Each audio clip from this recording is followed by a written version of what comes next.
Welcome to tonight's meeting of the Committee of Adjustments. This meeting is to consider applications for minor variance and consents held under the authority of the Planning Act of Ontario. Please keep in mind that the intent of the process is to review the proposal that is before us, listen to the evidence, and then make a decision. This process is not intended to be used to resolve any concerns or disputes that may exist between the town, individuals, or organizations.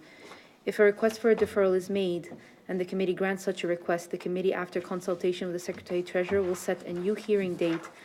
No further notice will be provided unless there are changes to the application. In order for us to conduct an effective and efficient hearing, we have adopted the following process.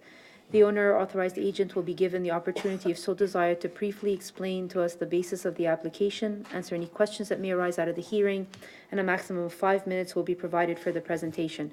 You need to state your full name and address for the record. Any materials submitted to the committee for viewing will remain the property of this committee. Any submissions beyond the 5 minutes will be at the discretion of the committee.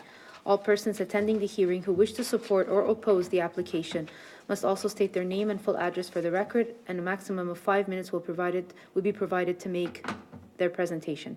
All remarks and questions will be directed to the chairperson of the committee. Any submissions beyond the 5 minutes will also be at the discretion of the committee. If there are several speakers sharing the same point of view, we do ask that you elect a spokesperson to present the group's opinion. We do want to hear everyone's views, however, covering the same points will not advance your case. The owner or agent will then be provided with a further 5 minutes to respond to any comments made by interested parties and answer questions of the committee members. If the owner or agent has any concerns found in staff reports, particularly with the proposed conditions, this will be the opportunity to advise us. The matter will then be taken into committee for a decision, and this will mark the end of all discussions.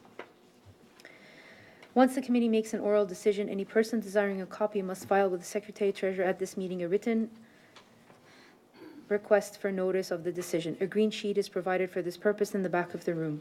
Please note that you must make a written request in order to be included on the list that is used by the local planning appeal tribunal for the giving of any subsequent notice of any appeal.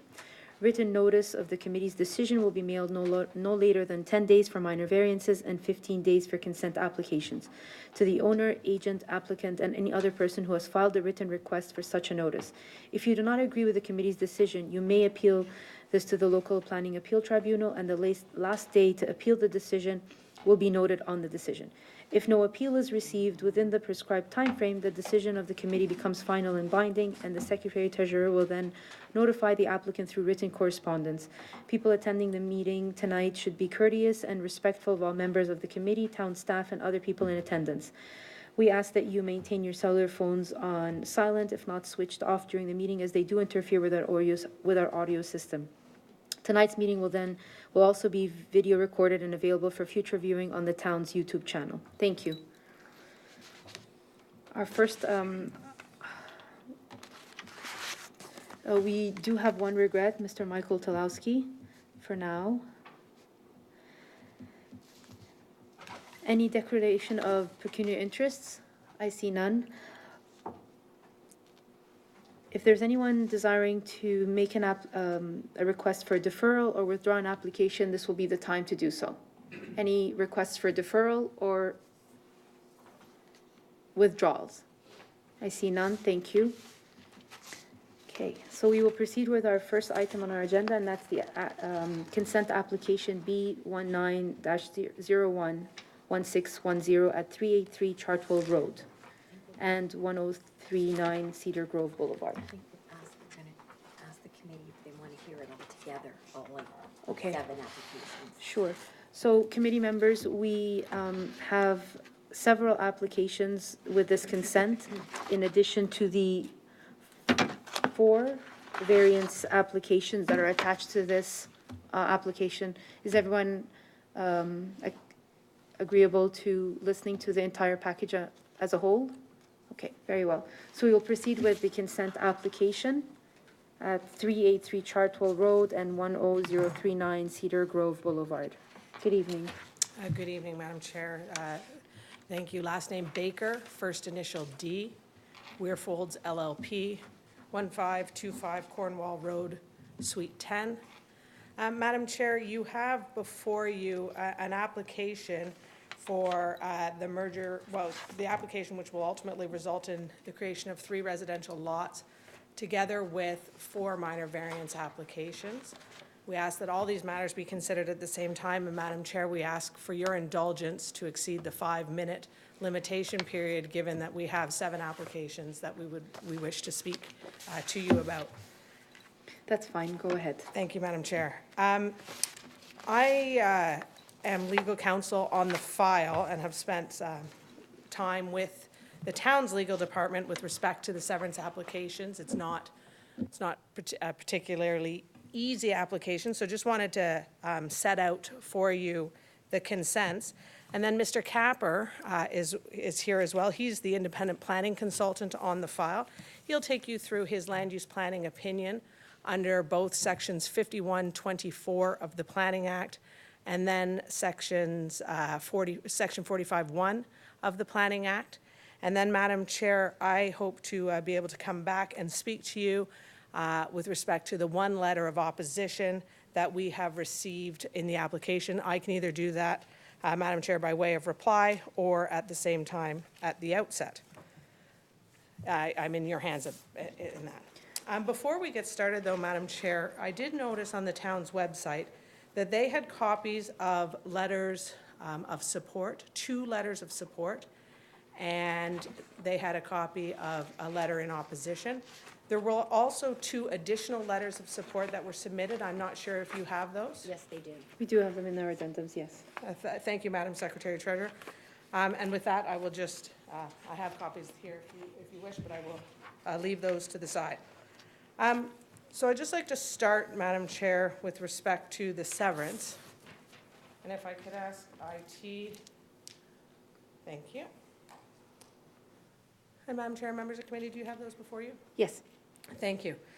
So I just wanted to address at the outset for you the application. And what this is as it currently exists today, there is this lot back here, and it encompasses most of Part 5. I'm not going to say all of Part 5. Falls around here and comes across here. That is 1 lot. Thank you. That is 1 lot. And then this here, which is identified as Part 6, not quite exactly as it's shown there, represents a 2nd lot. This, Madam Chair, on Part 2 is an existing dwelling, and this on Part 6 is also an existing dwelling, both of which are proposed to remain. In discussions with both planning and legal staff to make a determination on how these 2 properties would be set up for this severance application, it was determined that there would be the creation I'll start from the beginning, that prior to any consent certificate being given, there would be a merger of both lots, and you'd see that, Madam Chair, in the conditions that are attached to the severance application in the town's package. And this identical condition is for 1901, 1902, and 1903. And it says, Madam Chair, the lands of the applicants, being the subject lands of consent applications B1901, B1902, and B1903, shall be consolidated into 1 parcel under common ownership prior to the issuance of consent certificates, and this condition shall be fulfilled once the applicants provide a copy of their registered application to consolidate satisfactory to the legal department.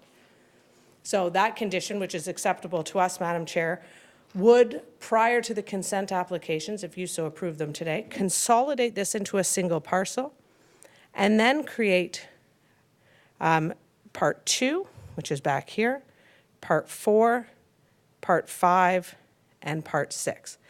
Now, Madam Chair, on a legal technicality, we didn't need the 3 severance applications because one of the applications, being Part 6, would have been a residual lot, but the town nevertheless asked us to come forward with 3 separate consent applications.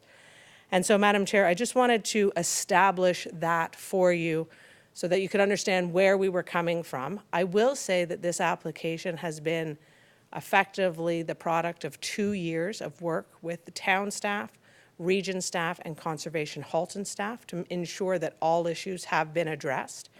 And we are pleased as a result of that, well, for everybody, it always takes a little bit longer than you expect. We are pleased that the result of that is staff support, region support, and Conservation Halton support of the proposed applications.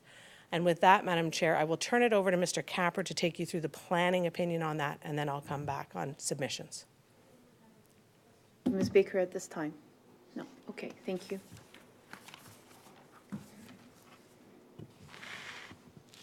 Thank you, Madam Chair. Indulge me with just one moment to set up here. Thank you, Madam Chair. For the record, my name is David Capper with Glenn Schnorr and Associates. Good evening, Mr. Capper. Good evening. For the record, our mailing address is 10 Kingsbridge Garden Circle, Mississauga, Ontario, L5R 3K6. And we're here on behalf of the owner of the property and the applicant of the applications that are before you this evening. Through you, Madam Chair, just to breeze through this very quickly because Ms. Baker has touched on some of these points. The applications before you this evening seek to create 2 new residential lots and seek to retain 2 existing dwellings. There are minor variances that are associated with these applications for reduced lot frontage for the retained lot and 2 of the severed lots. And there are additional minor variances that are being requested to recognize existing setbacks for the dwelling at 1039 Cedar Grove, as well as a reduced rear yard setback for the proposed Lot D, and I'll show you that in just a moment. And that's to recognize what is a functional side yard for that particular property. As I mentioned, there will be the retention of the 2 existing dwellings at 383 Chartwell, as well as 1039 Cedar Grove Boulevard. The application will result in the retention of a significant amount of the existing tree canopy, as well as the conveyance of 1.09 acres of naturalized area to the town of Oakville to contribute to the town's natural heritage system. Madam Chair, prior to the notices being posted on the site, our client did provide a note to the abutting properties. We circulated all of the properties that are shown here on the map with a letter stating what the applications were about and how they could get hold of the applicant should they have any questions. In response to that, you will have received 4 letters of support, which are shown on the screen in the green dots, and 1 letter of objection shown in red. You'll note that the vast majority of the properties that are surrounding the subject property and that are closest to it have provided commentary for the applications. Ask them to speak into the mic, that they're not hearing it. Mr. Capper, can you speak into You the don't mic a have little it bit go more higher? because tech staff is Sorry, not able to get you? It's an unfortunate leaning down. I know, we're action, all getting but used yes. to this new environment. You know Oh, it what? can't go higher, sorry, sorry. Okay, I will speak louder. No, they're behind you to check. I don't know whether that moves up or down. Look at that.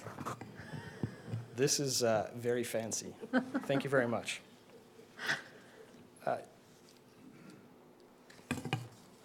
You were talking about the Yes, begging your pardon, Madam Chair. abutting properties that have not made any comment. Yeah, so the slide that's in front of you illustrates the subject property as well as the surrounding neighborhood.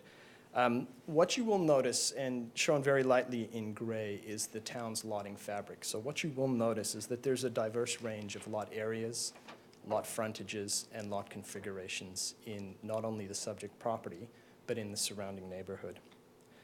You'll note that the subject property is unique both in lot area and in lot configuration.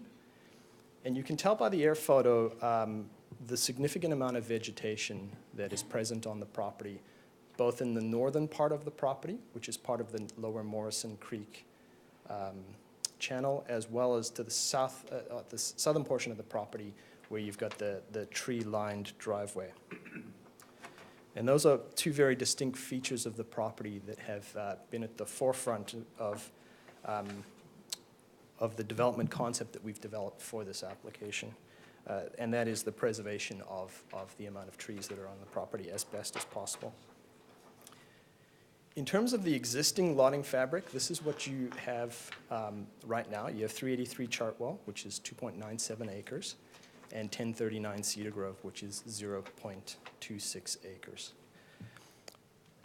The applications will result in the creation of Parcel A, which is the lands that are to be dedicated to the town as part of the town's natural heritage system. And that is included as a condition of approval for the application. And the area of that lot, or that portion of the lot, is 1.09 acres. The Parcel B is the retained lot, which is the location of the existing dwelling for 383 Chartwell.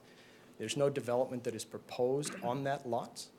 The owner of the property has actually undergone a pretty significant renovation of that lot in order to position the property for sale.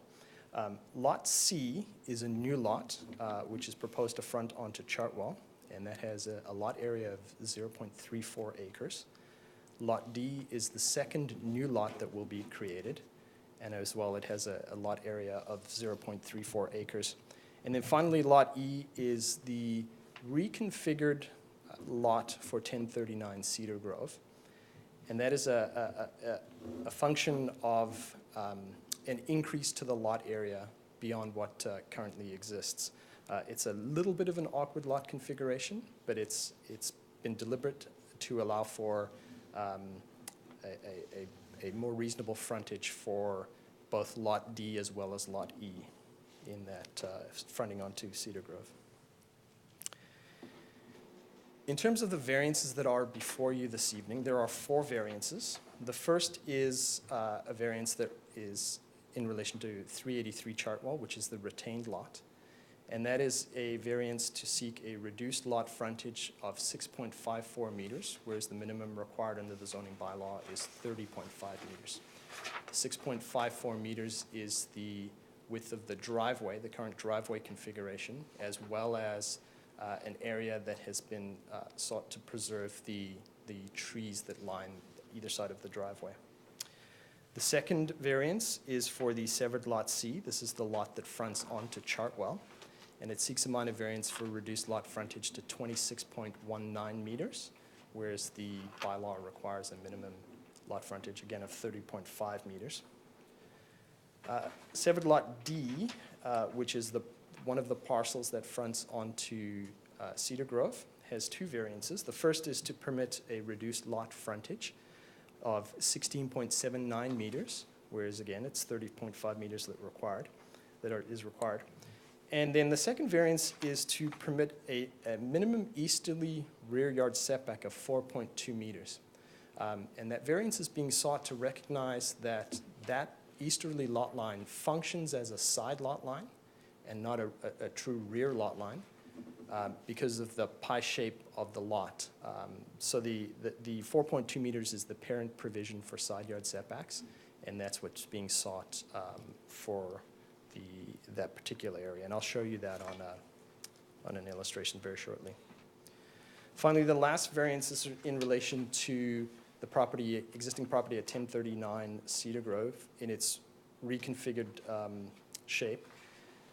There's a variance that seeks a minimum lot area of 1,190.8 square meters, whereas the zoning bylaw requires 1,393 square meters, as well as a rear yard setback of 9.86 meters, whereas the minimum rear yard setback is required to be 10.5.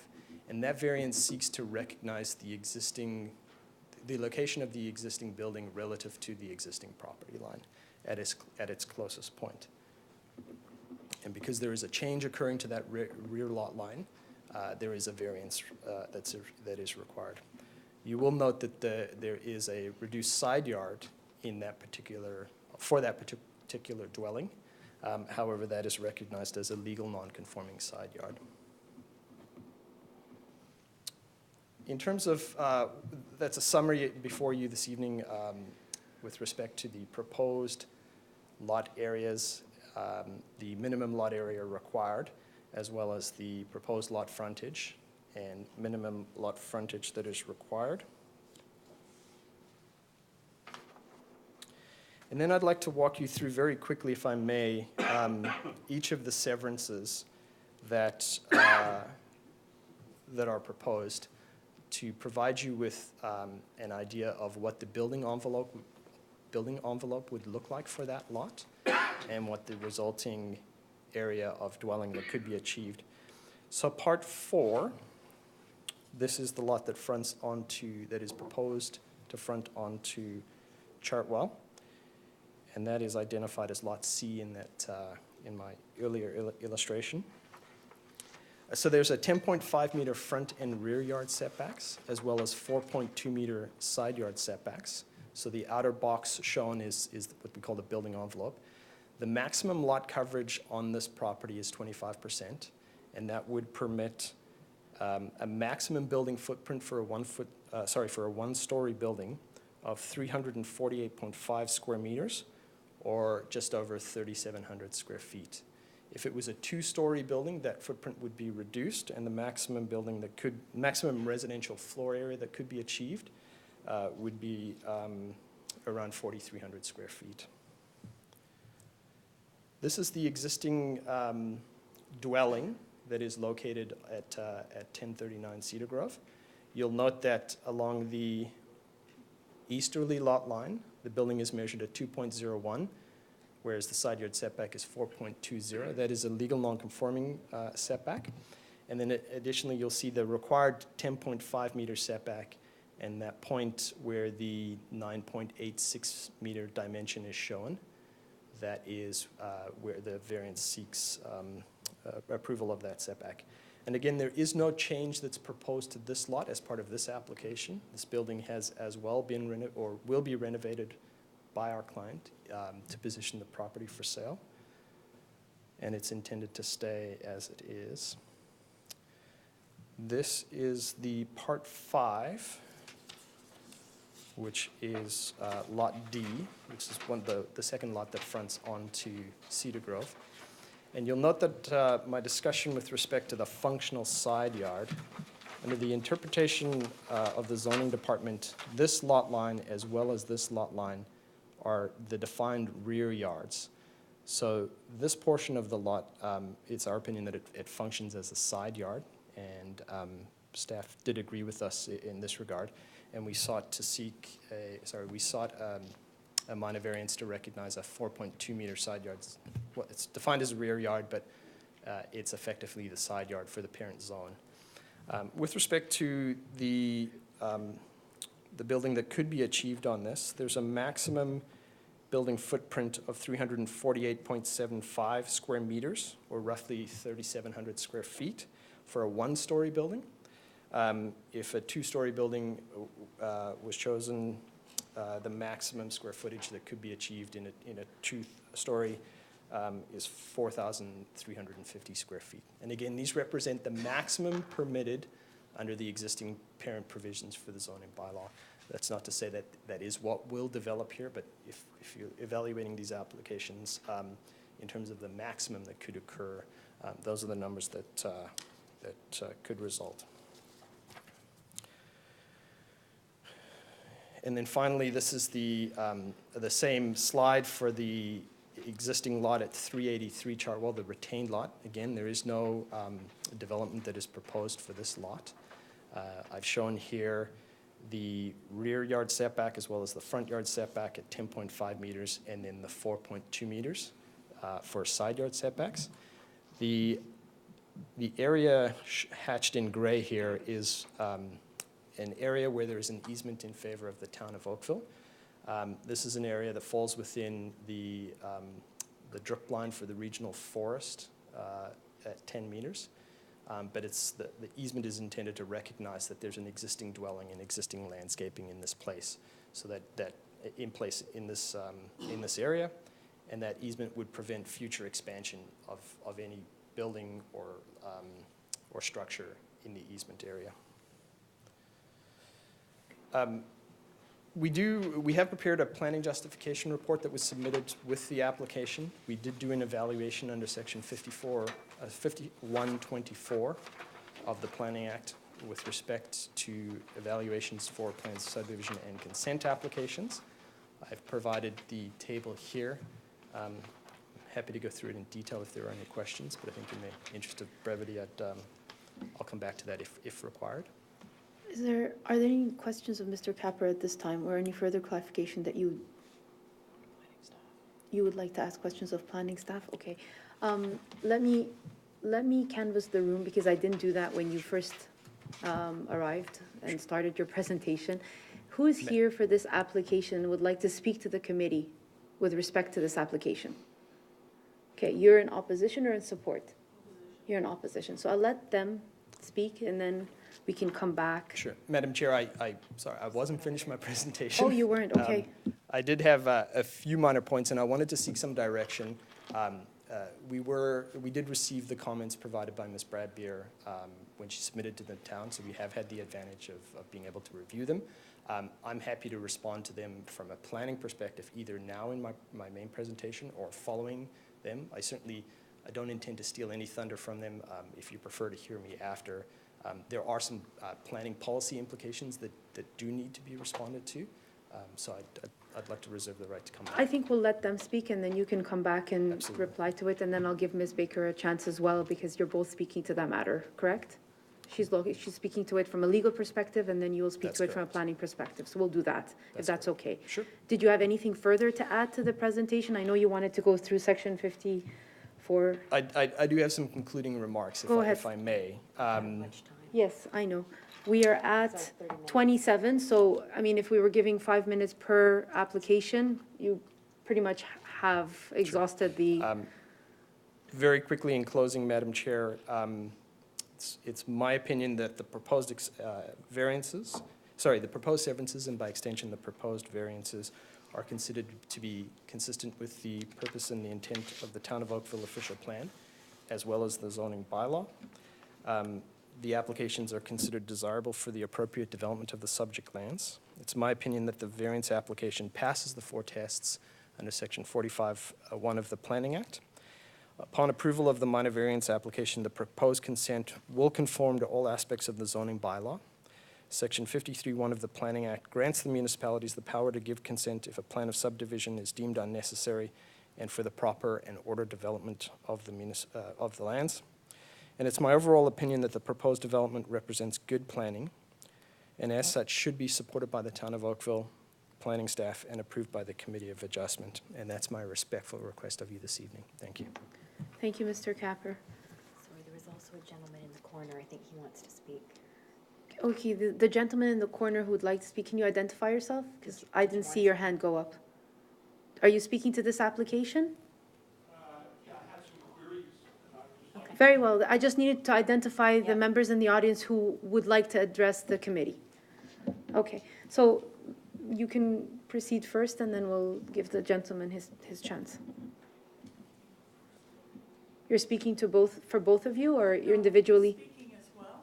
Oh, Going to speak separately, is that okay? Or yeah, that's fine, as long as you're not covering the same, try not to? please do. Okay, Okay, name and address for the record, please. yes, it's Janice Bradbeer, and I think my name was misspelled. It's Bradbeer, like the beer you drink. Okay, And I reside at 389 Chartwell Road. My husband and I sent a letter for your consideration on and we April 5th. did receive it and it is on record. Okay, thank you. Requesting you to deny this application since it does not meet the 4 tests of the Planning Act. I will present some of our concerns regarding, 1, the reduced setbacks creating 2 flag lots, particularly for 383 Chartwell Road, and 2, safety concerns with the distance driveway at Chartwell Road is to the intersections of Cedar Grove Boulevard and McDonald Road. Okay, so applications for consent to create new lots may only be granted where the lot will have frontage on public street and access will not result in traffic hazards. The close proximity of Cedar Grove Boulevard to the driveway and the intersection of McDonald Road will cause traffic conflict and possibly a number of collisions. Also, where applicable, the proposed lotting pattern of development shall be compatible with the predominant lotting pattern of the surrounding neighborhood. Based on the unique nature of the subject lands and proposed new lots, the proposed reduced lot frontages are out of character with the area and create adverse impacts. It is our opinion that the proposed reduced lot frontages do not conform to the official plan. Okay, so this is looking south on Chartwell Road, and that's the entrance to 383 Chartwell Driveway. That's looking north on Chartwell Road. And there's the entrance as well. And that's the Cedar Grove intersection with Chartwell Road. Now, our property is the star, so the 383 Chartwell Road, flag lot frontage and approximate distances to center lines of McDonald Road and Cedar Grove Boulevard. Okay. And that shows a separate one, one, and it's 123 Chartwell flag lot, and you see that it's, there's a 6.3 meter flag lot frontage for 383 Chartwell Road, and that one is almost double. Did you set the 5 minutes? There's another Because it's example, 7:30 though. and another that's 3 times the width. 404 Morrison Road.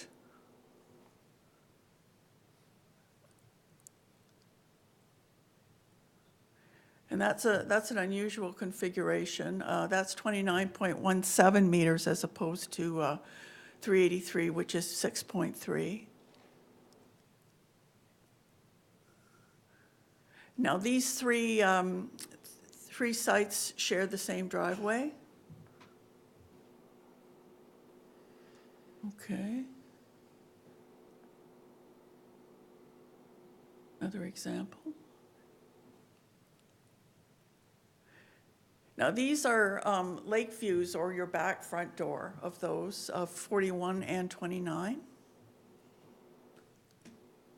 Ennis Clare, again, 13.26 meters as opposed to 6.3.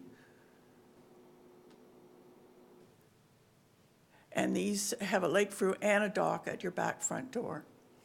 Okay, we respectfully offer our opinion that the application does not meet the 4 tests of the Planning Act, and all variances and consents should be denied since the application does not meet the general intent and purpose of the official plan by not recognizing the special policy area for Southeast Oakville, among other contraventions.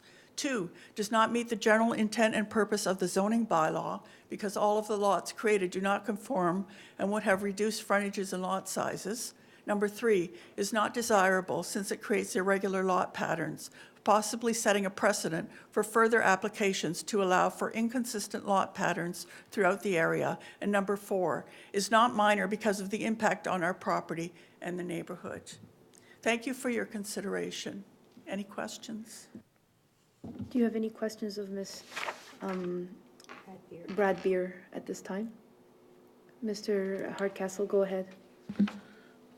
Yeah, I was just looking to see if you could clarify a little bit in terms of both the impacts of the development on your specific property that you spoke of in your conclusion statements, and also in terms of the impacts of the reduced frontage proposed for the retained component and one of the newly created lots, the one that would front onto Cedar Grove. You'd spoke about impacts of the flag type configuration with the narrow frontage. So I'd like to understand that a little bit more. Okay, my husband's going to explain it further. Thank you. Okay, sir. Anyone else? No, thank you. Mr. Brad Beer, go ahead, sir. No, it's Mr. Price. Oh, Sorry. Mr. Price.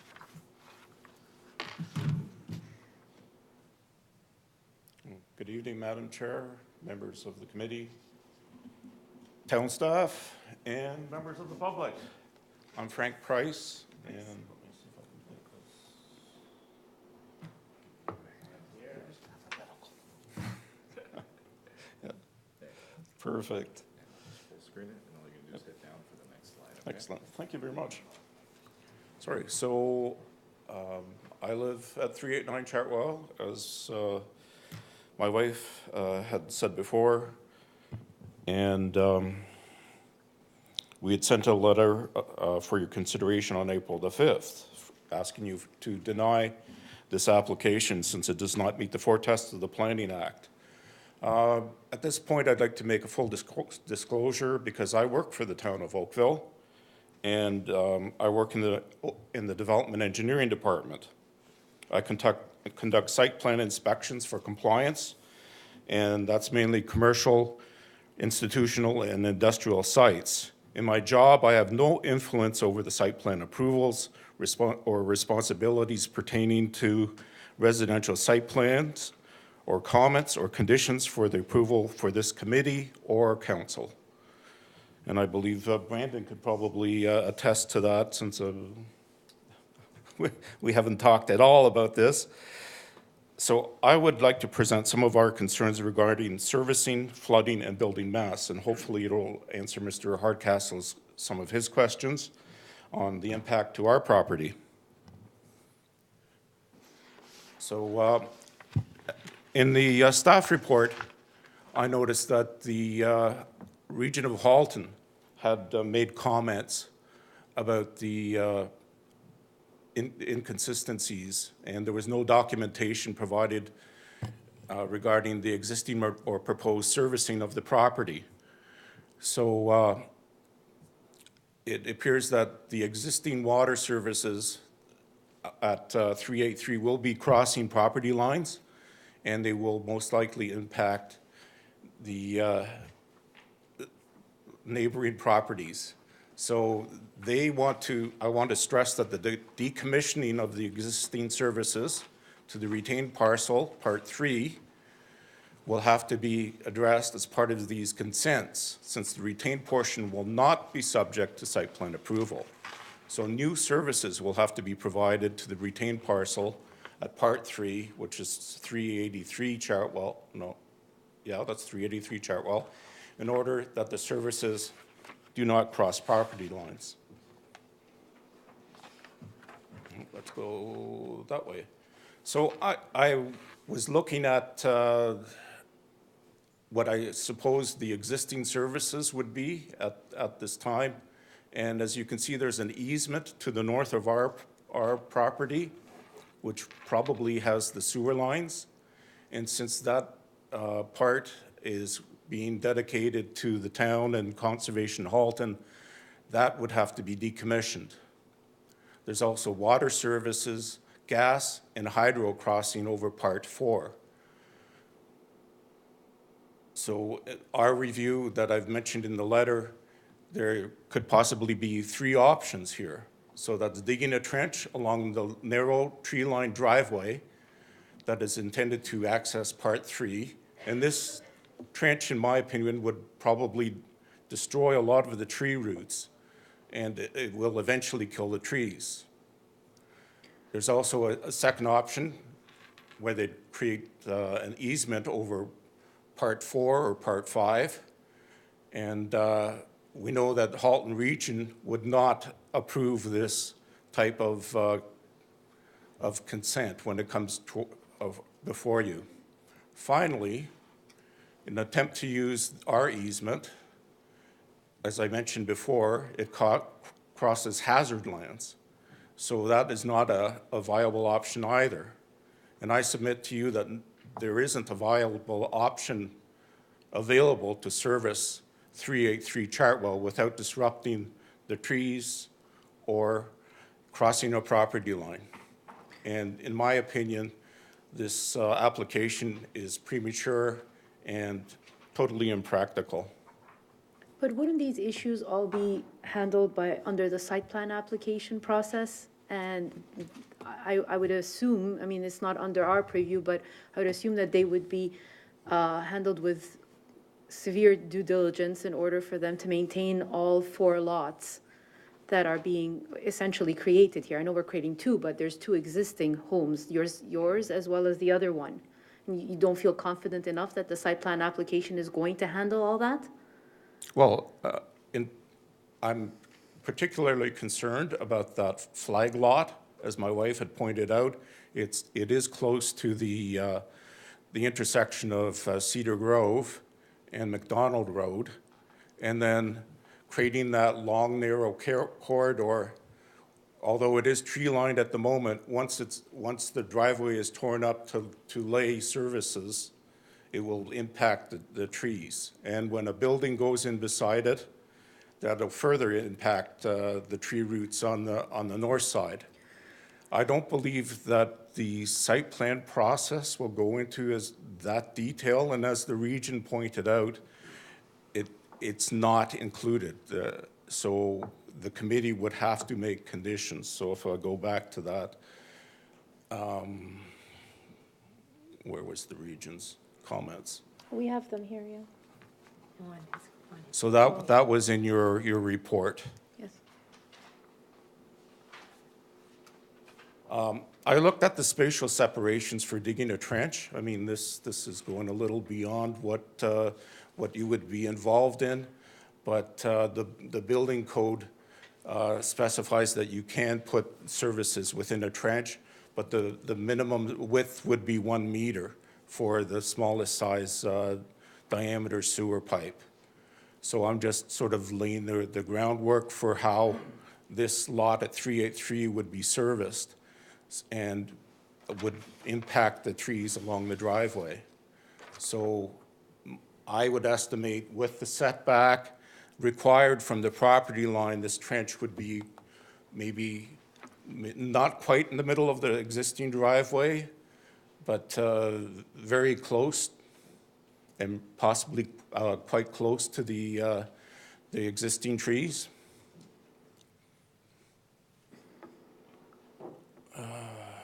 The town of Oakville also has regulations concerning access and daylight triangles, and I found that, as my wife had pointed out earlier, being so close to a intersection of Cedar Grove and, well, Cedar Grove in particular, the daylight triangle and the spatial separation for the driveway entrance is not permitted. So as I pointed out, it should be at least 15 meters from the intersection. And what I've taken is the center line of Cedar Grove Boulevard, and that is only 13.33 meters, approximately. So we're not even close to meeting that standard. I'd like to also discuss the floodplain and flooding that would impact our home. As you noticed on the map, we are on the floodplain, the star there, and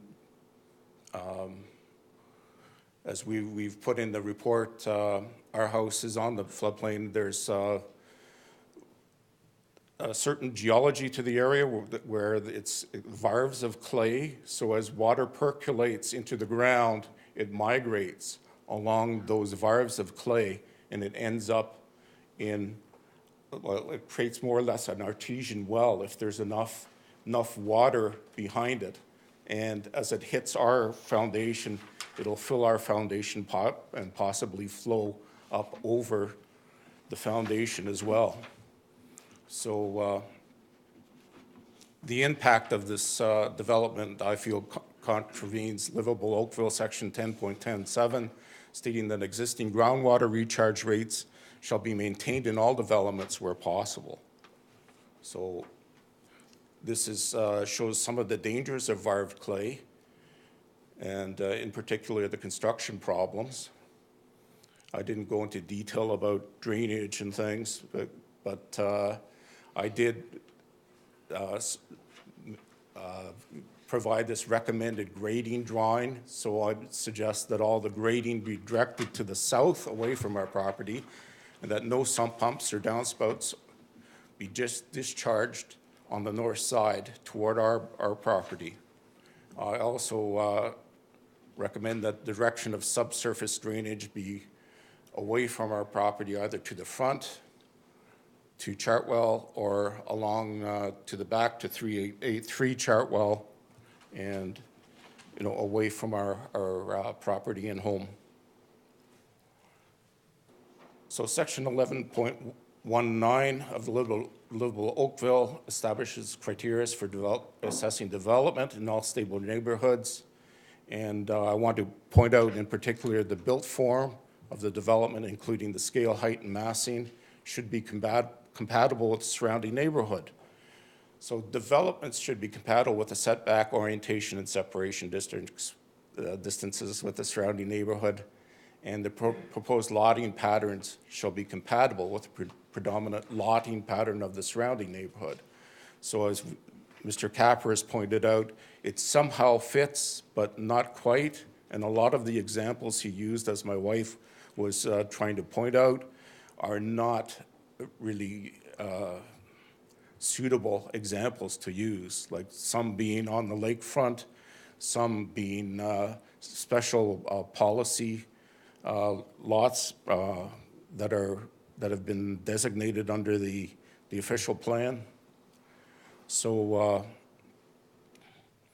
I made a proposed building envelope from what was given to us for Lot 4, the building beside us, and it covers a fair amount of the lot, and the possible elevation of the property too would overpower our home and create additional lot coverage and possible flooding issues. So we respectfully offer our opinion that this application does not meet the four tests of the Planning Act, and all variances and consent should be denied, since this application does not meet the general intent and purpose of the official plan, but not recognizing the special policy area for Southeast Oakville, among other contraventions. It also does not meet the general intent and purpose of the zoning bylaw, because all the lots created do not conform and have reduced frontages and/or lot sizes. It is not desirable, since it creates irregular lot patterns, again, possibly setting a precedent for further applications to allow for inconsistent lot patterns throughout the area. And it is not minor, because the impact on our property and in the neighborhood in general. So thank you very much for your consideration. Thank you, Mr. Price. Are there any questions of Mr. Price at this time? Can you ask him to email me both presentations? Mr. Price, would you kindly email the Secretary Treasurer both of your presentations so that she has them on record? I believe the tech department has a copy. If not, I'll provide it for you for both our presentations. Very well, thank you. Any questions? Mr. Hardcastle? Thank you, Madam Chair. You've spoken to largely the impacts on your property from a grading drainage overlook perspective, largely for the proposed newly created lot fronting onto Chartwell. Do you have comments or concerns with respect to the other newly created lot in addition? Well, we're creating 4 lots out of 2, and as you see, you have a number of variances for each of the lots. So, in order for this to be compatible, some of these variances are well beyond what a standard frontage is. Even for the lot on Cedar Grove, they're creating another flag lot there, which we feel would create possibility of other applications coming forward for the same thing. Okay, and that speaks to your comments with respect to the policy conformance and the precedent on the neighborhood. I'm talking about and trying to understand the tangible impacts that would be resultant upon your property, what you would observe. So I'm just trying to understand whether some of those comments about grading and storm runoff and sightline would extend to the other proposed lot that would front on. That's what I'm trying to understand at this point. Okay, sorry, there's a question, actually, that I'm missing that. Well, I was seeking to clarify my earlier question with respect to the tangible impacts that you'd identified specifically with respect to the proposed lot on Chartwell, and whether those kinds of concerns or other concerns would extend to the proposed lot on Cedar Grove. Well, yeah, as I said, our main concern are the flag lots created. The one on Chartwell is very extreme. The one on Cedar Grove, it still sets a precedent, in my opinion, because we've had like the two together, and there are other examples that were in the report that don't really comply, and as my wife tried to point out, aren't really suitable for comparison. So hopefully that answers your question, or maybe you could rephrase that for me. I think I was looking more to the kinds of impacts that you'd spoken to: grading, drainage, overlook, operational driveway concerns, which were clearly articulated with respect to the one lot that would be immediately abutting your home. I was trying to understand whether you had similar concerns with respect to the other lot. I understood your comments about precedent and so on. Well, So that's what I was seeking to Yeah, clarify. because unfortunately, I haven't talked to my neighbors, and they seem to be agreeable to this, and so I'm not sure if they have flooding issues. But because our property is lower, I know that we will have flooding issues. So I'm not sure whether they're aware of the impacts or it's been mitigated in some way for them. So hopefully that answers your question. Thank you, Mr. Price. I invite Thank you you, to sit Madam down. Chair. Ms. Murray had a question of Mr. Hassan, We planning. should get the public done first. Okay, it was at the same time regarding. I can read. It's just, it's almost an hour in. Okay. Is maybe we can do all the committee questions at the end in case there's more questions. Okay. The next person. Sure. The gentleman in the corner, did you still want to address the committee, or were your questions answered through these presentations? Just a bit of clarification.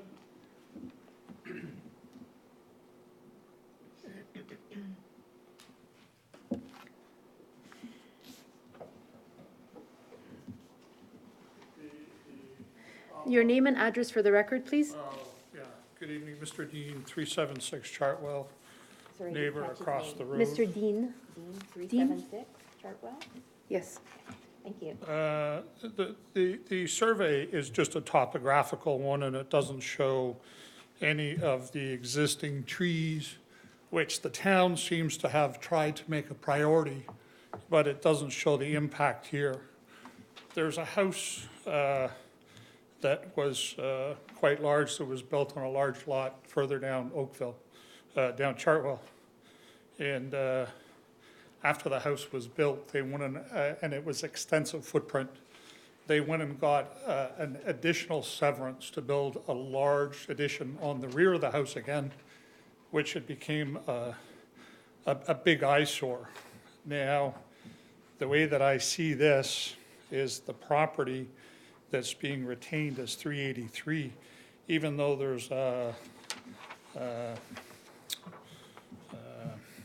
right-of-way on the back, there's almost enough property in there left to subdivide this again into two lots, going for more variances down the road.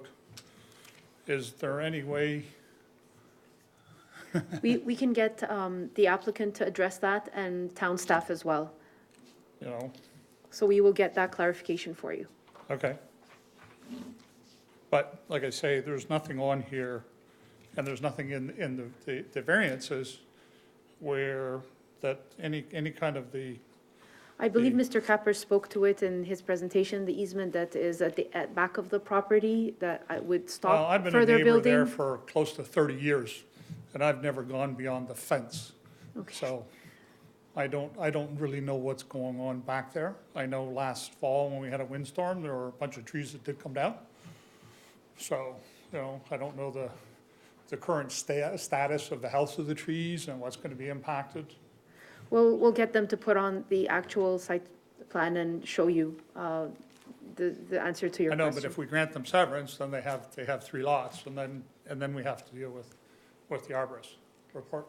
Absolutely. All that is, the arborist and all that goes through site planning as well. So those items are covered, but we will get you that information in I a realize moment. that, but you're severing, you're giving them boundaries, and then we have to try and work Within those within boundaries. the boundaries that you're granting them, right? Understood. And that's where I feel like we're doing this out of step, where some of the issues are engineering and the horticultural aspects of it that should be taken into account before it's just outright granted. Okay. That's all. Are there any questions of Mr. Dean? Thank you, sir. Did you want to start with Mr. Capper and then okay. Go ahead, Mr. Capper and Ms. Baker, and then we'll ask planning staff all our questions together. This has been, Gotta do the time. yes. Now we're going to stick to our 5 minutes because we've exhausted over an hour now for this application. Thank you, Madam Chair. Just turning back to my presentation. We did have the benefit, as I mentioned, of having Mr. Price and Ms. Bradbeer's written correspondence, and I'd like to walk through each one of their concerns from a planning perspective as it relates to the proposed application. The image before you is an image of Mr. Price's northerly property line, and he mentions that it is within the floodplain. The red dashed line shown, the northerly red dashed line, forgive me, this mouse doesn't work very well, is the floodplain that was staked in 2018 for the subject property. The dashed line to the south of that is the required 7.5 meter setback for a minor regulated creek in accordance with Conservation Halton's regulations. So I wanted to point out very quickly that fact that there's a portion of his dwelling that is located within the regulated setback for the floodplain, but no portion of the building is located within the floodplain area as defined in 2018, based on data that's been provided by Conservation Halton. In Ms. Bradbeer and Mr. Price's letter, they mentioned 2 policies with respect to the policies and guidelines for the administration of OREG 16206. They quote 325 and 4.2.3. 325 relates to all major valley systems within the regulated area. This is a minor regulated creek, so Mr. Price makes reference to a 15-meter required setback. I believe the policy being quoted was quoted in error. This is not a major regulated creek, it's a minor regulated creek, so the setback distance is 7.5 meters for a minor regulated creek and not 15 meters.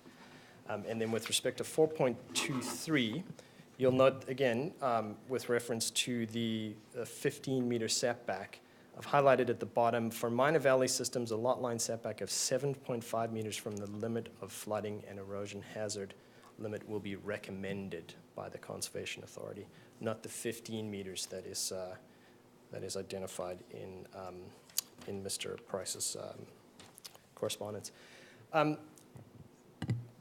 do want to point out very quickly that in our planning justification report, we did an extensive evaluation of the lotting areas and frontages in the surrounding neighborhood.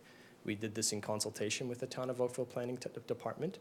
We defined our study area with them, and we also responded to specific requests from them regarding the existence of other flag lots that are identified within the RL1 zone, as well as other parcels where you could contemplate a similar level of development.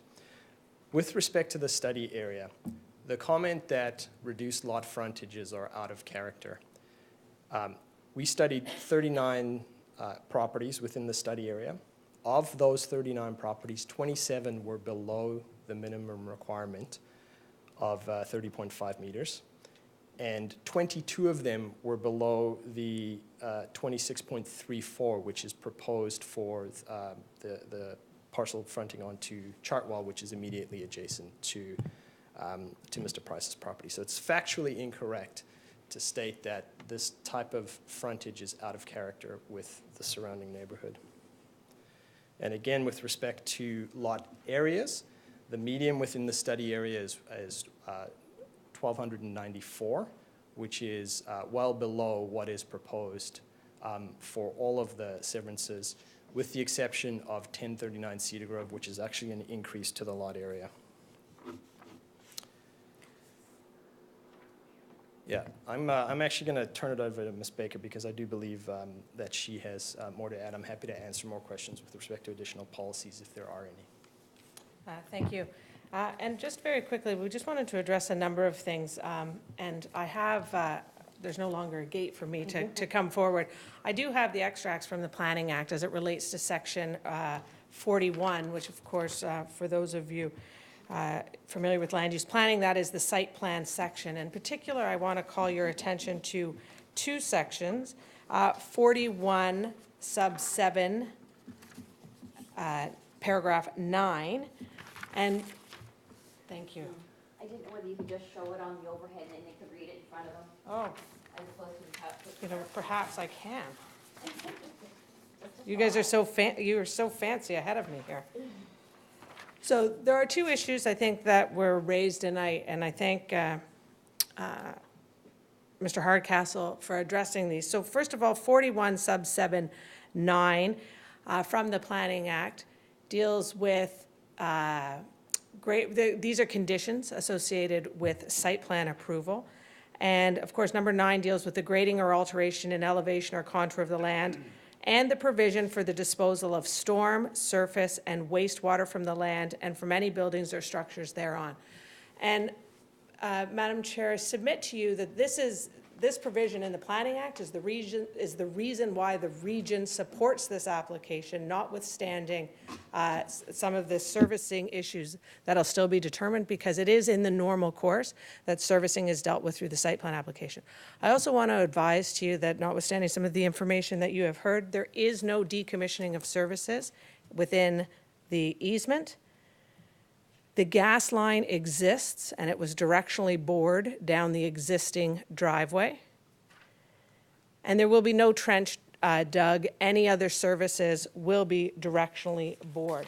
And Madam Chair, No, but Ms. Baker, we do have that in our report. It says that the decommissioning of existing services to the retained parcel Part 3 will have to be addressed as part of these consents, since the retained portion will not be subject to site plan approval. right, and those are as it relates to not with respect to the easement, but with other services, they will go down the driveway, because, Madam Chair, you also have as a condition 12, which is consistent in the materials, that the application is required to provide new water and sanitary connections for the retained parcel in order to ensure that services do not cross or existing or I think that's a typo, but do not cross existing or proposed property lines for this property.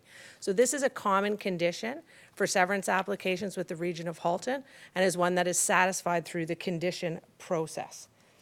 Madam Chair, I also want to bring your attention to very, very quickly the issue of access, 41 sub 7 paragraph 3, also on the screen before you. And site plan looks at off-street vehicular loading and parking facilities, either covered or uncovered, access driveways. So that will be dealt with, for the new lot fronting onto Chartwell. And it is very important to note that as it relates to the existing lot, that is the existing driveway as it exists today. So while it will not be part of the site plan application, that is the existing condition today. Madam Chair, there are numerous other issues that are raised in this letter, and I think it's imperative, and I'm sure the committee has reviewed the comments on the application. Conservation Halton and the region have provided very detailed and explicit comments that deal with all of the issues that have been raised in this letter. Madam Chair, I will note for you, there have been no concerns raised by the school board. There are no busing challenges, and I can say this with certainty, Madam Chair, as I have children who go to the neighborhood schools, and in fact, there is so much capacity as it relates to the busing to the schools that they've in fact consolidated the Catholic and public schools in terms of their busing. And Madam Chair, Certainly, the school boards are never shy to comment on applications as it relates to capacity issues. And the only issue that I wanted to address is the issue as it relates to traffic impacts that was identified on page 5 of the letter in K. And Madam Chair, there's concern about traffic when it says, and it talks about a grade separation that's constructed from Cornwall and Chartwell. And of course, Madam Chair, this is the existing official plan, just by way of reference. This is Chartwell, this is Cornwall. All the proposed roads here are north of the GO train tracks, and there is no proposed above-grade crossing as it connects Chartwell and 8th line. That's the existing, and Madam Chair, OPA 14 was recently adopted by Council. This is the mapping from OPA 14, and it also does not propose any sort of crossing of above-grade crossing of Chartwell to 8th line, and again, all the proposed roads are north of the GO train tracks. And just by way of reference, I should have pointed this out, just by way of reference, the subject lands are here. So that was just a factual correction that needed to be made in the letter. And so, Madam Chair, with that, I ask that you accept the detailed evidence of planning staff and Mr. Capper and approve the consents under 5124 and approve the minor variances under 45. Very well. Section 1. Thank you, Ms. Baker and Mr. Capper. Are there any questions of Ms. Baker and Mr. Capper at this time? Oh, yeah, Seeing none. Okay, we do have questions of Mr. Hassan. Ms. Murray has been waiting patiently to ask you. Just to clarify, the neighbors from 389 are concerned about flooding.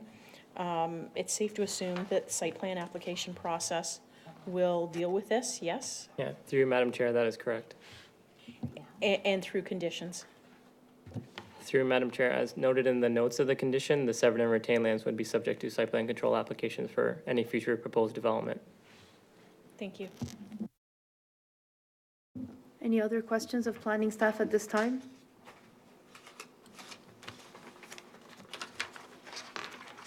Okay, so we will take this matter into committee.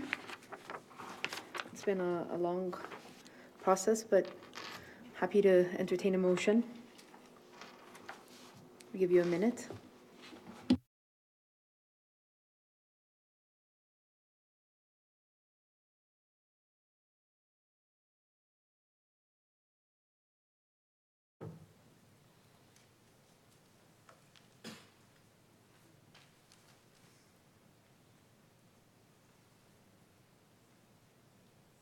And variance together or one Yes, separately? yes, we're dealing with all of them together. Yes. Consent first and then variance. Mr. Hardcastle?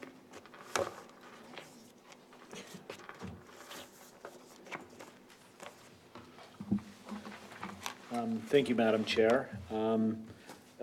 Since we heard these matters collectively, can we deal with the three consents together under one motion that would be common across the three? Yes, as long as you're gonna list them like B 1901, B 1902, and associated conditions, I Appendix think E. it's like A, B, and C for the conditions. Might make it more. No, I think one is, like, Uh, 1901 is A, 1902 is B, 1903 is C. Okay. I can give him my key. Oh, you can. Here, use this. Thank you. Might be.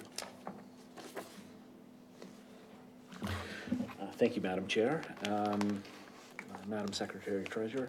I think this is, I thank Ms. Baker and Mr. Capper for clearly going through what could be a confusing series of applications. I think your presentations and comments were worth the time to understand the details of the proposal and the applicable policy framework, both under the Planning Act and the Town of Oakville's official plan and applicable zoning provisions. And I think the resident comments that we had heard, I think that we heard through staff response as well as the response of the applicant, some satisfactory responses in terms of the specific concerns that were stated. I think that the staff report that has been provided is clear and articulate in terms of the conclusions that are made, and I'm satisfied in stating with respect to the three consent applications, B 1901, B 1902, and B 1903, that the appropriate provisions of the Planning Act 5124 have been satisfactorily addressed, and that the requested consents do conform to the the applicable tests, and conform to the official plan. As such, I would put forward a motion of approval, put forward motions of approval that the requested consents be approved, and specifically that consent application B 1901 be approved in accordance with the recommended conditions contained within Appendix A, and that consent application B 1902 be approved with recommendations in accordance with Appendix B, and that B 1903 be approved, subject to conditions under Appendix C of the corporate report or the staff report. And moving on to the minor variance applications. Bear with me, please, for a moment.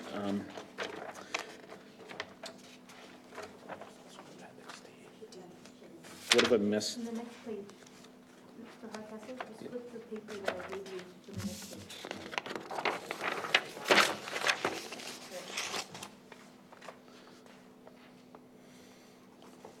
On 20, oh, thank you. Furthermore, I am satisfied that the requested variances with respect to CAVA 029 of 2018,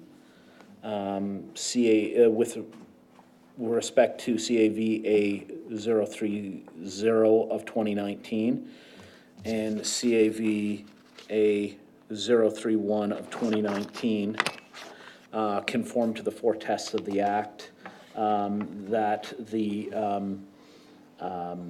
variances that are being sought are consistent and necessary to implement the severance of the lands as spoken to in the three consent applications.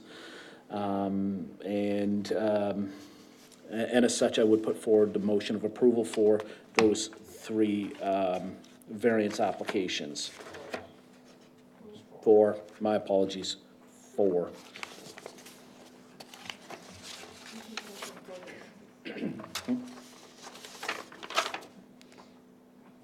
So the motion before us, And I failed to speak about CAVA 028 of 2019. okay. Too many applications here. There's three consent applications, B 1901, 02, 03. Yeah. And four variance applications, 28, 29, 30, and 31. And the motion before us is to approve the applications as set before us, as they do meet well, for the consent, the section 51. 24? Of the, sorry, yes. The application. Conforms, yeah, the application conforms to the official plan of the zoning bylaw, and the committee recommends the application be approved, as well as the variances that meet the four tests under the Planning Act. All those in support of approval? Okay. All those opposed? There are none. The application has been approved.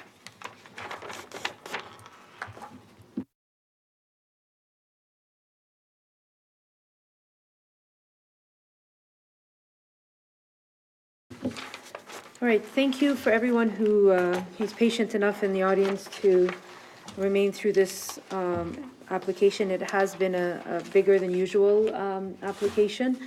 We are now moving on to our next item on our agenda, which is the variance application CAV 160 of 2018 at 49 First Street.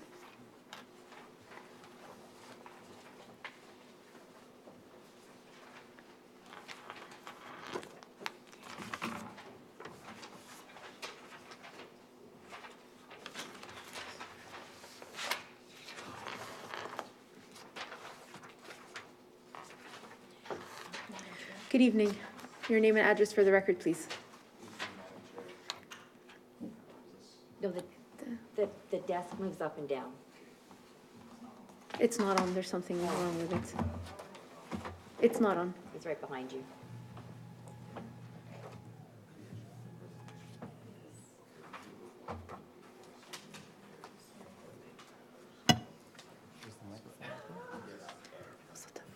Is this audible? Okay, it is. That's perfect.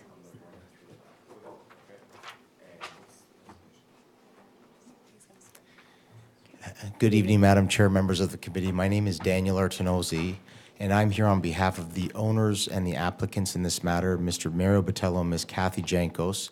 The property in question is 49 First Street.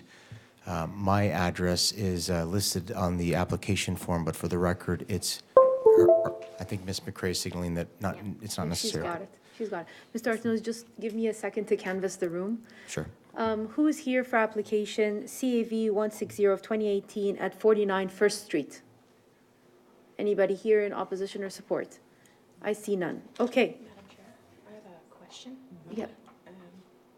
The signs were not visible and posted appropriately. Oh, okay. Well, they were, I don't know. What is this beeping? So Ms. Murray was saying that the signs were not appropriately posted when she went for her site visits. Do you care to comment on that? Madam Chair, my client provided me with a picture of the signs being posted in a visible location. My client is here, and we can, They are in a visible location in a window. They're not posted on the street. They were not visible from anywhere. You can talk to them Yeah. and see if the committee members saw the same thing. Sorry, the photo I have and upon my site visit, the signs were posted in windows. They're to be posted closer to the street. On the streetscape so On the that streetscape. everyone. I can only advise that experientially, applicants typically, in my experience at least, post them on a window that faces a street, because otherwise there's no way to ensure that they'll remain in that location if you post them on the street itself, and taking into account things like weather, amongst other things. Well, in I can just, the signs are to be posted like a for sale sign, so if someone's coming down the street, they can see it on town property, or on the subject property, not on town property, not on a hydro pole, things like that. If pictures or anything like that are ever sent to me, and it's not a requirement, it cannot be in a window. I don't know whether who picked up your sign or whether they asked where it should be posted. I don't believe so, because I would have never recommended that it be posted in a window. So I guess it's up to the committee now to decide whether proper notice was given. Has anyone else have any comment on the signs? I see none. Have you canvassed your neighbors? Because the fact that no one's here in support or opposition, we don't have any letters. We have two, I think. No, there's nothing for None? first. Nothing for There's first? no one, Okay. no, written That's or my oral. mistake, I wrote it up here. So there's no written support or opposition for the application, and it just goes to question whether everyone has been amply notified. Yes, Madam Chair, and I believe my client has had some discussions with residents in the neighborhood. I can't advise that it's been a comprehensive canvassing for everyone that would otherwise be within the mail circular area. But what I can advise, Madam Chair, and this is part of the presentation, I was going to provide some background context. This minor variance application is actually related to two other matters that are currently before the Local Planning and Appeal Tribunal and previously before City Council. So I think it's fair to say, Madam Chair, there's an appeal of a Heritage Conservation District Plan. There is an appeal of a heritage permit specific to the property.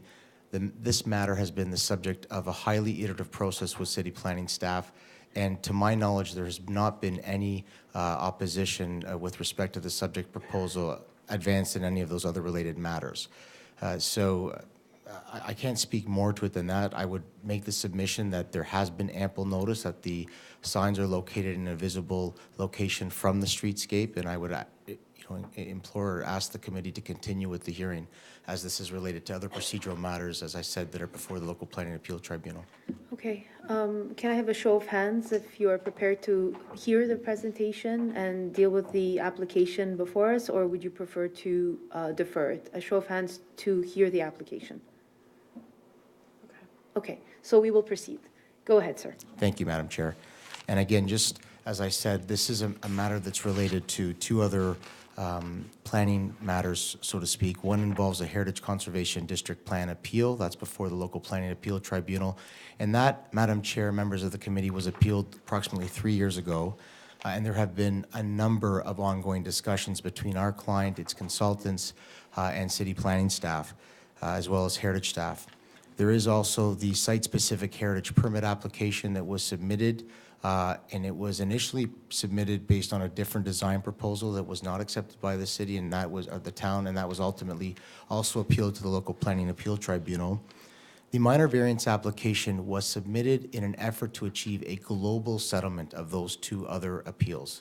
And I can advise that it has been the subject of a highly, and I want to emphasize the words, highly iterative process with town planning staff, as well as urban design, as well as heritage staff and other members of the city planning department.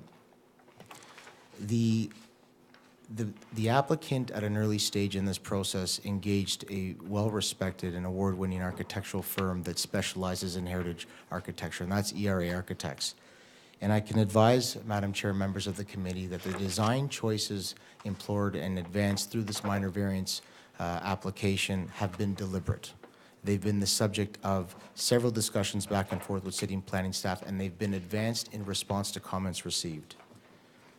As a result, you'll note that there are no height variances being sought. There are no variances for rear yard setbacks or side yard setbacks. This proposal, for all intents and purposes, complies with the built form provisions of the zoning bylaw.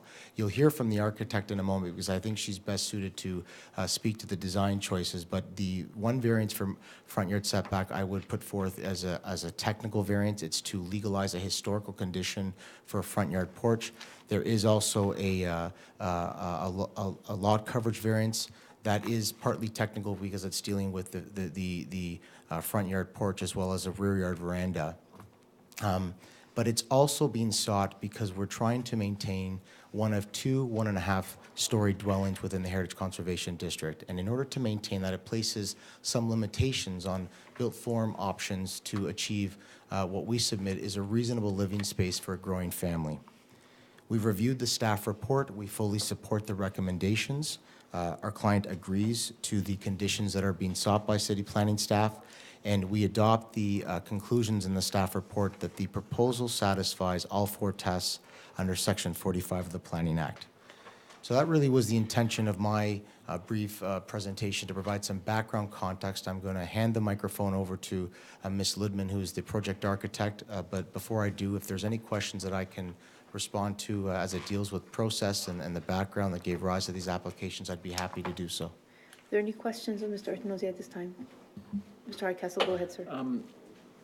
And maybe the architect will get into it, but you'd spoken to the front yard variance as a technical variance to presumably acknowledge existing. I didn't see a front porch. Ms. Lidman's going to speak to that. Porch. So if that's going to get covered, great. Otherwise, yeah. Thank you, sir. Okay. Ms. Lipman, right? Pardon? Your last name? Yeah, Shelley Ludman with Yep. ERA Architects. Just let me. Okay. So the property at 49 First Street is located within the 1st and 2nd Street Heritage District and is designated Part 5 under the Ontario Heritage Act. The dwelling is one of only 2 1.5-story homes in the district and is noteworthy for its shingle-style home. The site, as you can see from this image, the existing condition is heavily planted, contributing to the character of the area. The proposal contemplates the conservation of the existing heritage resource and a new 2-story rear and side addition. The addition will provide for new interior and exterior living spaces for the family's growing needs. The proposed form, massing, and material palette has been developed through a highly iterative process with the town staff for over 2 years. The design is sympathetic to the existing context and the retained heritage building. The existing home will undergo a restoration scope. This includes repairs to some of the existing features and a reinstatement of the historical porch that had previously been removed. The restored front porch with craftsman columns and a roof overhang creates outdoor living space while simultaneously engaging the public realm of the nearby street. The restored porch contributes to some of the variances being requested today, including variances for lot coverage and front yard setback. The glazed foyer acts as a visual transition between the existing dwelling and the new addition, and its material palette helps to distinguish itself as new construction. Additionally, the new peaked roof and punched openings complement the existing cross-gabled roof while not competing with it. As you can see from the second floor plan, the addition contemplates a new master suite, a double-height great room, and an enlarged reconfigured bedroom. The ground floor follows the layout and footprint. The ground floor follows the layout and footprint of the second floor and accommodates a 3-car garage, a foyer and great room, a reconfigured kitchen, a rear deck, and the restored front porch. The reconfigured driveway triggers variances, and the size of the garage triggers one more. All are related to the functional elements of the home. The location of the driveway is constrained by the existing house, and its width is required to accommodate the ground floor layout. From the street, the driveway will appear as though it is a typical 2-car width driveway. Tree preservation has been a critical component of the design. There are 31 existing trees on the site, 6 trees will be removed, and 12 new replacement trees will be planted on the site. There's more replacement than removal, thus maintaining the lush green character of the property and the neighborhood. Though a variance is being requested for lot coverage, the size of the addition is reasonable given the size of the property and the considerable green space at the rear. The new addition is compatible with and sensitive to the historic character of the neighborhood and is an attractive contribution to the existing streetscape in an area that invites and promotes a high quality of design and architecture. For these reasons, we request that the variances be granted. Thank you. Happy to answer any questions. Are there any questions of Ms. Lebman at this time? Is it PowerPoint or no? Yes, Well, Mr. I had it Hardcastle, on a go ahead. USB key as a PDF, but it doesn't seem to be working. So, but we can send it via email. Yeah, sure.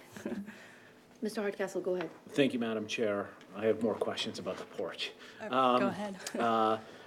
My first questions are, you're talking about restoring an element that existed at some point in time. Is this based upon historic research to understand the exact size and dimensions of what that porch was historically on this? Or is it a replication of something similar to what would have existed in the era in which the building was originally constructed? So portions of that covered porch still exist.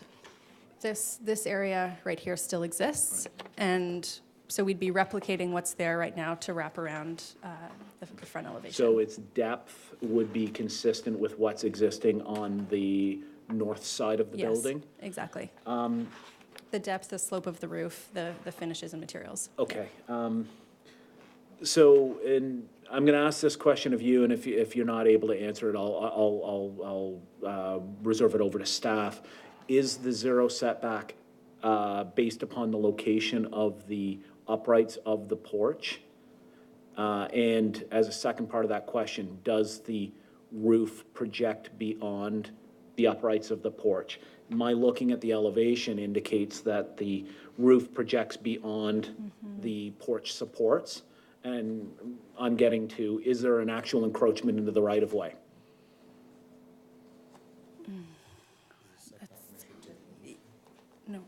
No. Yeah. The property line, yeah. No, we can't have somebody yelling from the Is back. that the applicant? Yes. Okay. Still can't yell from the back. So the property line is 1 foot off the wall of that porch, so the overhang would likely fall within that. Yeah. Just to clarify, if I can respond to the question, there is no intention to seek an encroachment from the municipality. So the objective is to contain the development within the property. Right, and normally when we see these variances for front yard setbacks come in, we're informed that the zoning is measured from the upright, the porch support. So it's seeking a 0 setback. And so, given the configuration on the drawings, that would, so I would be more comfortable understanding this a little bit more so that the variance would be appropriate to reflect the conditions that are proposed. So if there is an overhang of a certain distance, then the variance would be adjusted to reflect where those uprights are relative to the property line. I'd like to ensure that we're not creating a condition that poses additional impacts on the right-of-way. Perhaps planning staff have something to comment to that? Yeah, through you, Madam Chair. As seen in the site plan, as Mr. Hardcastle was alluding to, and Mr. Artenozzi, the proposed development would go to the property line itself, and through discussion with heritage planning staff, there was no intention for encroachment beyond the property limits. Okay. Does that answer your question, Mr. Hardcastle? Well, it answers the question of what the intent is. It doesn't answer the question on, is a 0 meter setback appropriate if the measurement is done from the upright or the support of the post, of the porch. If we have some information with respect to the degree in which, or the amount that the roof would project beyond the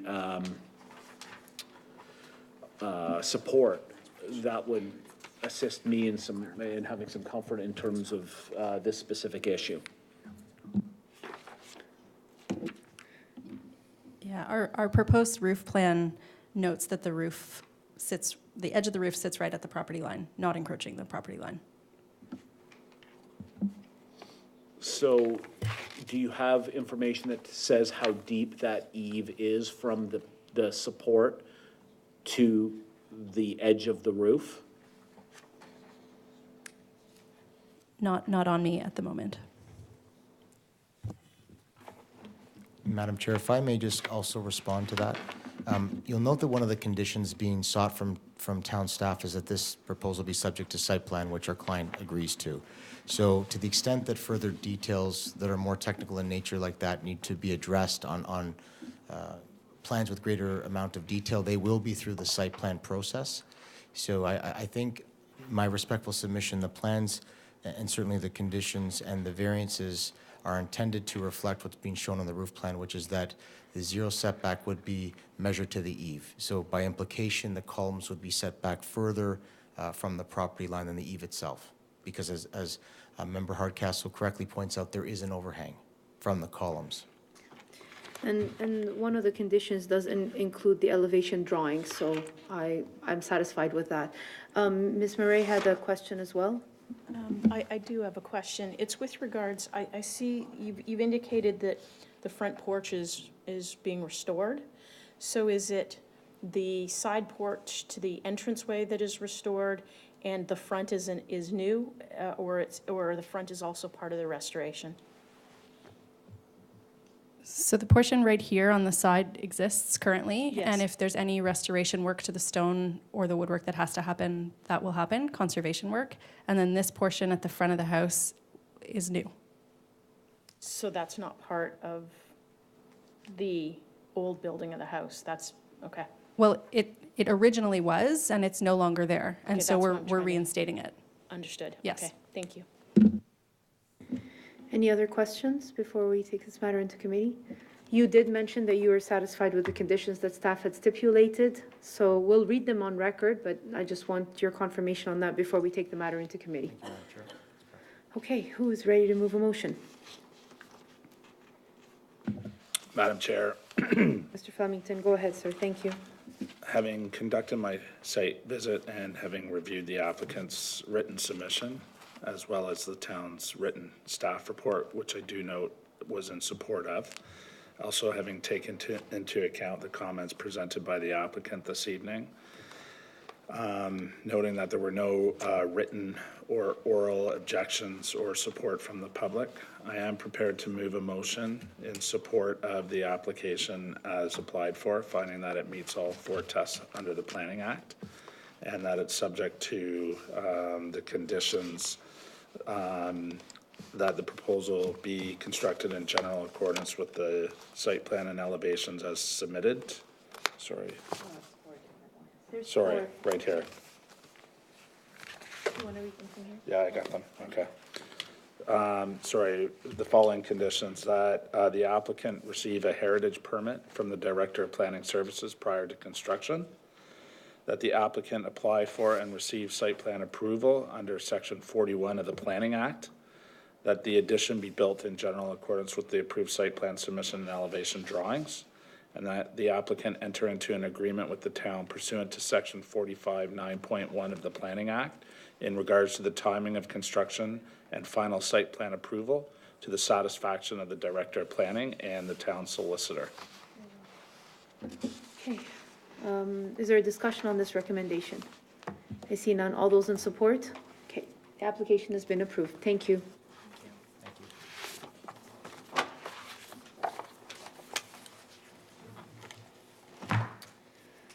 Okay, the next item on our agenda is application CAV 015 of 2019 at 3057 Seneca Drive.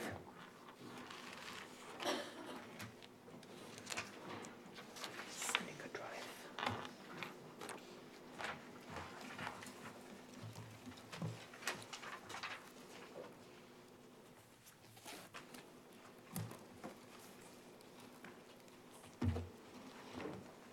Good evening, Madam Chair, Good evening. committee members.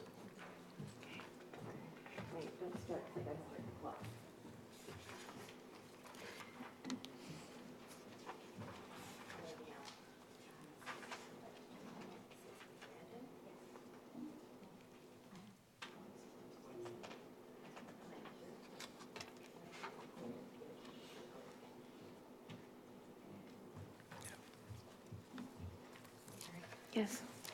Thank you.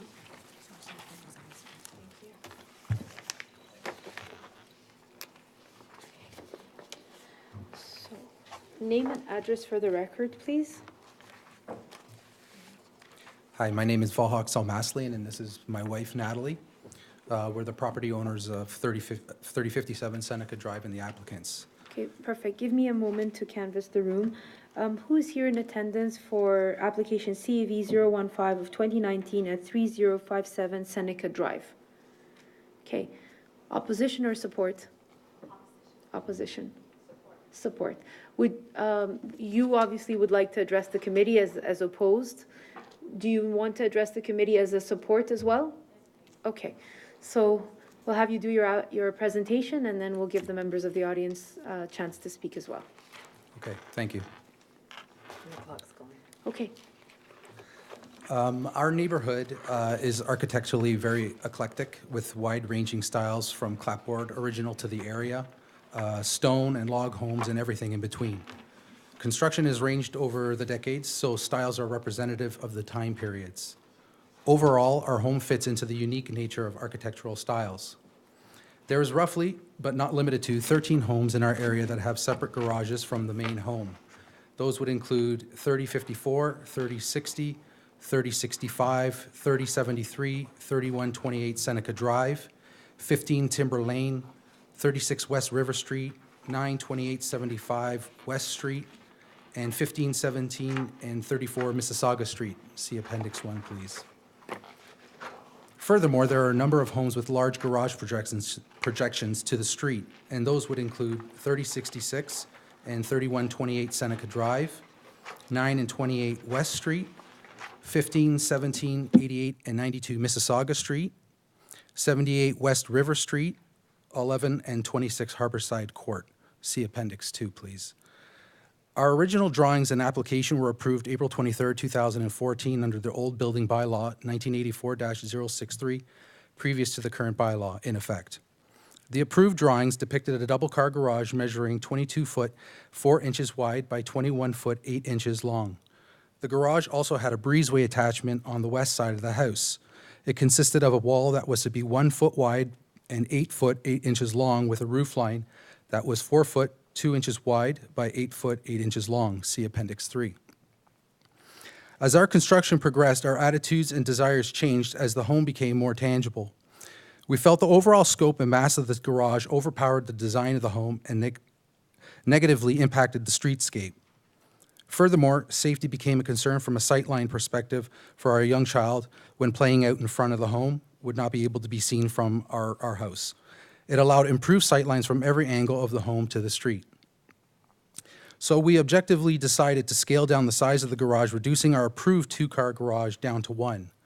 After discussing our issues with the town of Oakville, we went ahead with the reduced footprint, and this greatly improved sightlines from all angles and added to the positive aesthetics of the home and the streetscape as a whole, as it also reduced the impact on neighboring properties. In conjunction with the reduction, we removed the above-ground connection between the garage and the main home to lessen the effects of the west neighboring property. By doing so, it allowed for more open sightlines, enabled less massing, allowed us the opportunity for more sunlight, and made more room for greenscaping. It is overall an improved design to the original and more supportive of the livable Oakville dialogue. See Appendix 4. So when I read the letters of those opposed to our application, I questioned whether they fully understand what the outcome would be if I were to revert back to the original approved plan. A larger garage would impact both neighbors to the east and the west and would be detrimental to the streetscape as a whole. The structure would be larger and much more pronounced than the single-car garage that is currently erected. My neighbor to the west would be greatly impacted by the construction of the connection because the wall and the roof would block sunlight and reduce sightlines on their property. Furthermore, increasing the mass of the garage goes against the very same principle all those opposed to the application are trying to uphold. They want less built, and that's what we're giving them. By opposing the variances, they are asking the committee to go against the very mandate they are required to uphold. Furthermore, requiring us to increase the mass of the detached garage opposes the town's livable Oakville plan. My wife and I want to help enhance the streetscape and hope the committee, for the sake of our neighbors in the community, will see the benefits of granting our variance requests. Furthermore, please take into consideration the full support of the town's planning staff who are in agreement. We would also like to state that after having discussions with many of the neighbors in the community, it became apparent that most do not oppose the variances and the majority are pleased with the aesthetics of our home. This fact is evident in the overwhelming number of support letters that have been submitted to the town, 21 in total, almost 4 times the total amount of those who are opposed to it. Having such a large number of people in support of our variance speaks volumes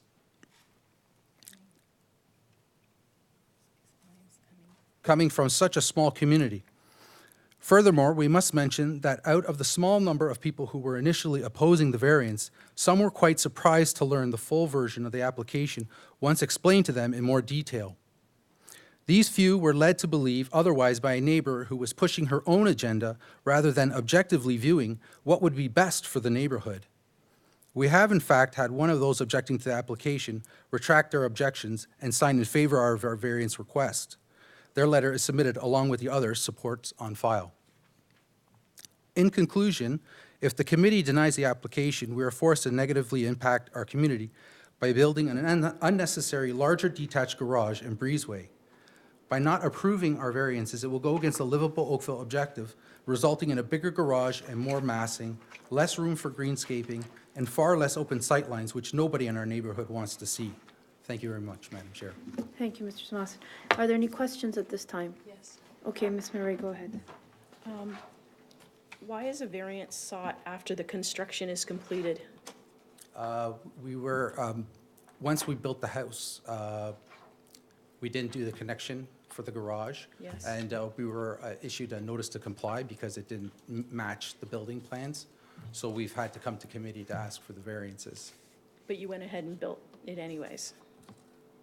Sorry? You went ahead and built the single car and didn't follow the plans anyways. No, we were told we could go ahead building the single car garage. When we asked the town, they told us that we could go ahead and build a single car garage.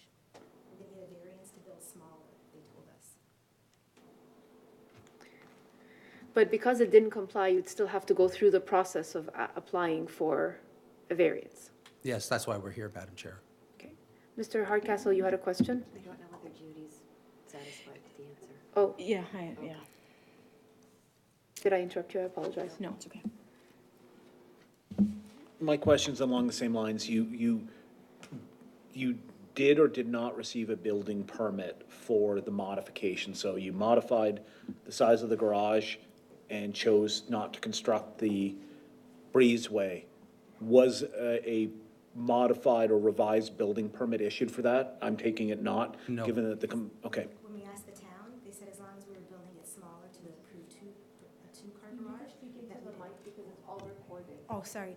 When we spoke to the town about our issues, because we were in communication with them throughout the process, we asked the department if we in fact had to get a variance or some sort of building permit to build smaller, and they advised us that no, as long as we were building smaller, because we were approved for the two-car garage, we could go ahead and do that. So the issue was that when we were deciding to do the breezeway, we started to see about the same thing as the garage. It was more massing, it was constructing the sight lines and so forth.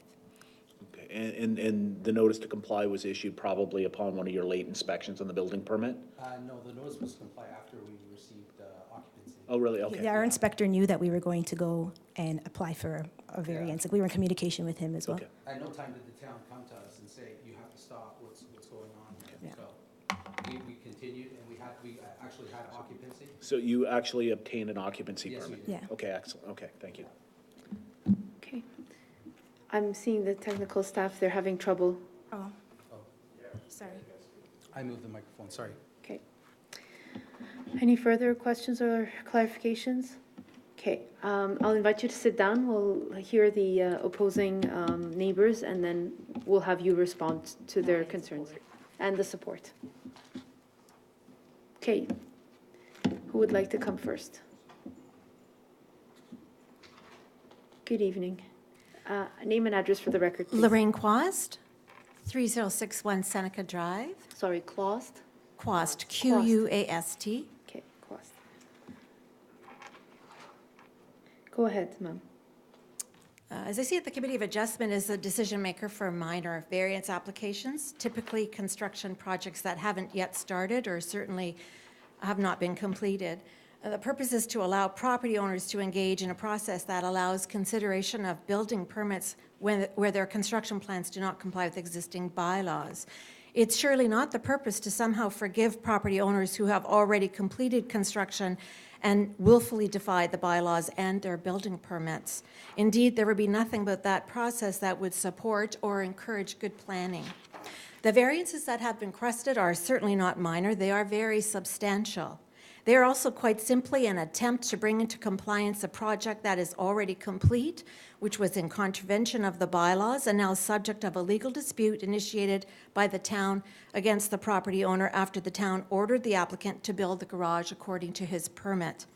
Of note, the applicant is seeking a variance to section 5.87, which requires a detached garage to project no more than 1.5 meters from the face of the longest portion of the main wall of the home. The variance they've applied for is almost 9 times the allowed projection, from 1.5 to 12.5 meters. I can think of no lens through which that variance could possibly be deemed minor. Allowing the first detached garage on our street projecting onto the front of the yard is major and sets a dangerous precedent for future building on our street. In February 2014, you should be aware that well before construction on this now completed project, the property owner wrote to the town of Oakville to protest section 5.87, in which they argued against the 1.5 meter restriction. I have a copy of their letter to submit if you like. 5 years ago, the applicant knew about the bylaw, and despite knowing before they started construction, they did not at the time seek a variance from this committee. Instead, they obtained a building permit and proceeded to deliberately build in violation of the bylaw and their permit. And now, well after the fact, they hope to obtain from the committee a decision that absolves them from any responsibility or possible financial consequence of the legal matter with the town. This in spite of their flagrant, calculated disregard of the bylaws. If that were permitted to happen, it would undermine the principles of effective and responsible planning. Allowing these major variances, knowing that they were intentionally undertaken, would signal to all builders that they can build whatever they please. The fact that the non-conforming garage already exists should in no way prevent the committee from rejecting this application. One of the guiding principles of the official plan is to preserve, enhance, and protect the distinct character, cultural heritage, living environment, and sense of community of neighborhoods. None of this, excuse me, none of this would be possible if major variations were permitted. It's why the mandate of the committee is to proactively consider minor variances before projects are complete. Deciding on major variances after the fact would render meaningless any public discussion on planning, development, and construction. It would more likely lead to a build first, ask for forgiveness later approach to construction without any meaningful planning, control, or enforcement. How can we preserve character and community if individual property owners are allowed, even emboldened, to willfully and intentionally ignore the bylaws that they don't like, agree with, or simply find inconvenient? The streetscape on Seneca Drive includes heritage homes which are listed, designated, and includes mature trees, spaciousness, and a sense of openness. Of the 19 houses on our side of the street where this garage sits, there is not one other detached garage which projects in front of the house. If you permit this application, our highly valued streetscape may be endangered, as more buildings will use this building as a precedent to do the same. All of the garages on our street are attached to the houses. The one detached garage belongs to one of the oldest cottages on the street. It's situated at the back of the house.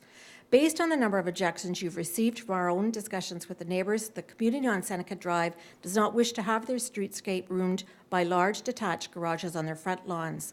The projection restrictions and the height restrictions are very important. Certainly, there was no hardship or necessity placed on the applicant to build according to the bylaws or to his permit. The Town of Oakville's website encourages the property owner to speak to neighbors in advance of the meeting to better understand what concerns exist. They are encouraged to speak to the Planning Services Department. Everything about this application for variance process is intended to engage the community in dialogue about a planned project before the project is complete, not after. And certainly the committee should not be used by this applicant as a means to avoiding the ongoing litigation by the town. Nothing about the path that this applicant has taken suggests genuine interest to engage in discussion with the neighborhood. In fact, the opposite is true. Rather than seek a variance before construction began, they build in violation of those bylaws and seek forgiveness afterwards, after the town began their legal proceedings. In short, they want the committee to help them impose their self-interest on the neighborhood without discussion. And what's more, if you allow these variances, how does the town of Oakville succeed in their legal efforts to bring this property owner into compliance? It could result in an impossible compliance situation for the building department.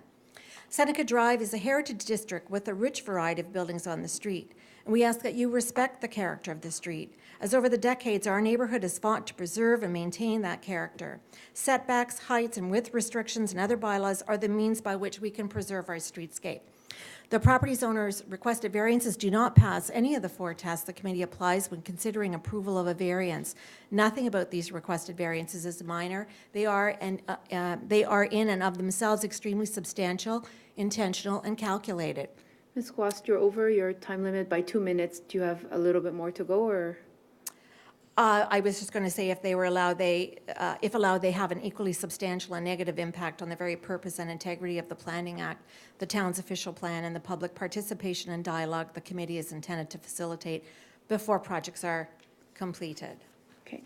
Thank you for your submission. Before you leave, I have a question for you, but Mr. Hassan, correct me if I'm wrong. The removal of the breezeway is what triggered this variance number 1, correct? Because if that breezeway was not removed, it would not be subject to that variance of projection as a accessory structure, correct? Yeah, through you, Madam Chair, under the eyes of the old bylaw, it would be considered part of the main structure. And it would look exactly the same as it looked to us from the street right now, notwithstanding the fact that it doesn't have the 2 ports for the garage. Yeah, through you, Madam Chair, that would just be the two-car garage, different visually from the street, safe and accept the breezeway. Okay, thank you for that clarification. So my question for you is, because we drove through the neighborhood, okay? I'm speaking about myself. My committee members will speak for them. But in driving past, when I drive west, yes, I'm going west, yes. East. When I'm driving east, I didn't realize that the garage had not been connected to, if I hadn't read the material, I wouldn't have known that the garage was not connected to the home. It was when I turned my car around and went back that I saw the differential between the building structure and the garage. So I want you to speak to us with respect to impact on your property and your streetscape, because from where I'm standing, it looked to me as if it was a regular garage, except it's just one port versus two, almost connected to the home. And while I understand your idea about building inspections and building before with permits and all that, that's all well and good, and those are valid points. But what you have to understand is people get a building permit, they have to follow it, they have inspections within their time frame. That's why Mr. Hardcastle asked the question about whether they obtained occupancy, because all throughout that process, there are inspections. And then our committee deals with variances after the fact. So we're not here to regulate all of that. That is a regulation on its own. We are here to deal with the application as it stands before us and the impact it is on the adjacent properties. So how do you feel that this building has impacted you, given that this is a purely technical submission? Well, I want you to put aside the fact that they needed a variance, that they didn't comply with their building permit, but I just want you to look at it from a purely aesthetic point of view and what it would have looked like if they had followed the code. What it would have looked like is it would have been a detached garage that could only project 1.5 meters, and this projection is now 12.5 meters, so it's something like 800 or 900% larger. No, they would not, there's a difference between a detached garage and a detached and attached garage. There are different setbacks, and we don't have detached garages on our street. It's not part of our streetscape. They're all attached, with the exception of the oldest cottages, and their garage, which is detached, is behind their house. And one of the neighbors is here who owns one of those cottages, and his garage is actually classified as a shed, so it's not considered a garage, but it's not part of our streetscape. But you're looking at it from a technical perspective in terms of numbers. What is clear to us is the drawings, the way the house was, is now with the house. The only eliminated portion is that breezeway that connects the two, but you would have seen the exact same thing you're seeing from the streetscape right now. Mr. Hardcastle, you looked at me. I don't believe think that's you had a correct. comment. I don't believe that's correct. I believe that there is a huge difference between a detached and an attached garage. Okay, I'll respect your submission on that point. Mr. Hardcastle? I just a thought popped in my mind while you were discussing it back and forth, was that the building permit that was, if I have this correct, the building permit that was originally issued was compliant with a different bylaw than is in place today.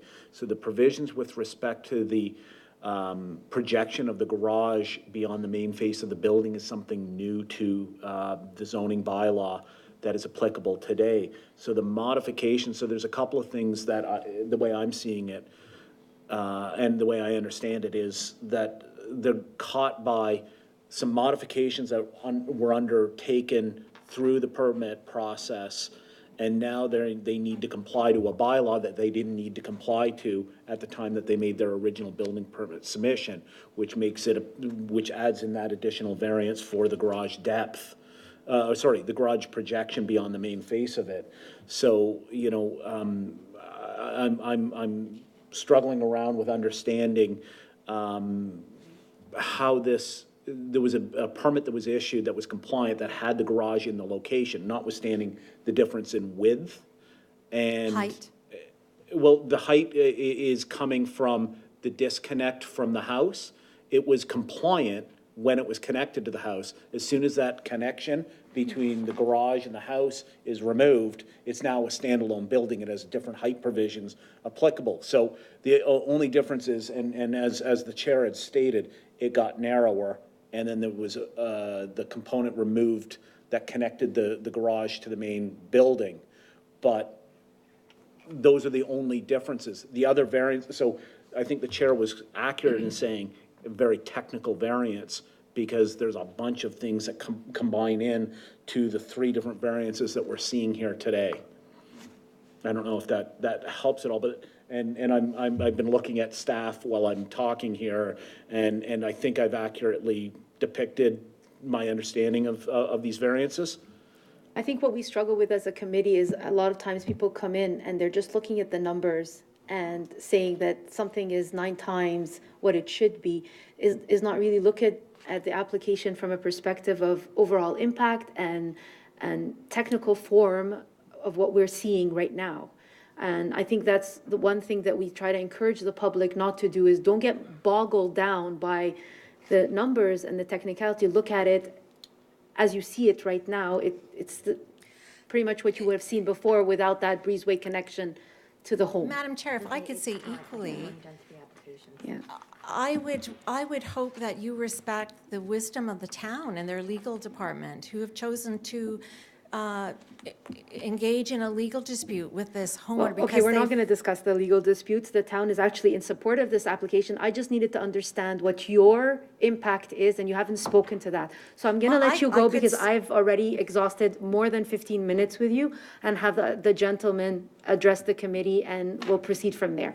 But I appreciate and respect your submission. Thank you. Thank you.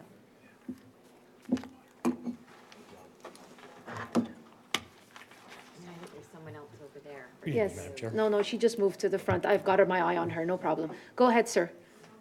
Your name and address for the record. No, I signaled you first. So we'll do the opposition first, and then we'll do the support. Cheers. My name is John Laird, 3065 Seneca Drive. Larry? Laird, Laird. L-E-A-R-D. Laird. Mr. Mr. Laird. Misspelled it. Okay. That's okay. Thank you. I thank the committee for the opportunity to speak, and the committee has asked some of the questions or answered some of the questions that I had specifically towards this application. I just respond, Madam Chair, to your last comment about numbers don't matter, or numbers that the town or citizens should not become too attached to numbers. And yet, in the previous submission with regard to the 3 Chartwell, I heard legal counsel suggesting that there is a real difference between major and minor, and that was related to the numbers. Major was 15 meters and minor was 7.5 meters. Mr. Hassan, can you comment to that? I think that has to do with the actual zoning of the major and minor. No, I'm not trying to argue the legal, I'm just saying to you as a citizen that if legal counsel thinks that numbers are important, then I don't see why the committee would say that they are not important. So, having said that, I believe my submission answered or put forward all the points that I would like to make, and I'll leave it at that, unless there are some questions. We do have your submission on hand. Do you have any questions, Mr. Hardcastle? No, I was going to clarify. Go ahead. I'll let you do it because I've spoken a lot today. Just in terms of the major or minor, there's a classification under the regulatory authority of Conservation Halton that classifies one type of creek as minor and one type of creek as major, and based upon their environmental significance and the structure of the valley and that kind of thing, it requires different types of setbacks. So the major and the minor was discussed with respect to that classification, not with respect to the variances and classifying it under minor or major. Well, I appreciate that, Mr. Hardcastle, thank you. Just ask, if I may ask in return then, could you define the difference between a major and a minor variance? Well, I kind of resist that comment a little bit, because I think one of the things that we try to do as a committee is try to understand the impacts. So the differentiation between a minor application and something that is not minor depending upon the circumstances, can be driven off of the potential for impacts. So minor applications would have minimal impacts or no impacts, whereas other applications may have significant impacts. And you heard me talk and ask one of the residents about the tangible nature of the impacts that they were observing. That's how I look at it myself, is what makes a minor one is one that has minimal impacts to no impacts. So not necessarily getting wrapped up in the numbers, but the impact upon a character or a street or an individual in their ongoing life. Well, thank you for that clarification. I'll just finally say then, I've been on the street for 30 years, 35 years, and all of the changes that I've seen have been minor, and yet it's a completely different place today than it was 30 years ago. Thank you, Madam Chair. Thank you. We appreciate your submission. Okay, the member in support. Before I start, I'm going to say I have a heart problem, so the defibrillator is in the hall, if anyone needs it. I have the copies of what I'm going to say, if you actually want them. I'm Shelley Meadows, 3047 Seneca Drive. I strongly support the variances. It's extremely important to focus on the outcome in coming to the right conclusion and not be swayed by heavy-handed rhetoric and idle threats of legal issues and precedents. It's a unique situation given the timing of the change in the bylaw since the permit was submitted prior to that change. The issue about precedent is a bit of a red herring and at this point moot, given the very unique timing and the circumstances. As a neighbor, I place primary importance on outcome over mere principle, since it's the outcome the neighborhood must live with. It's critical to keep in mind the owners are not subject to the current bylaw if they stick to the original permit. The key point by planning is the garage as currently built would ultimately result in a more minor variance to the current bylaw than the garage allowed by the permit and applicable prior bylaw.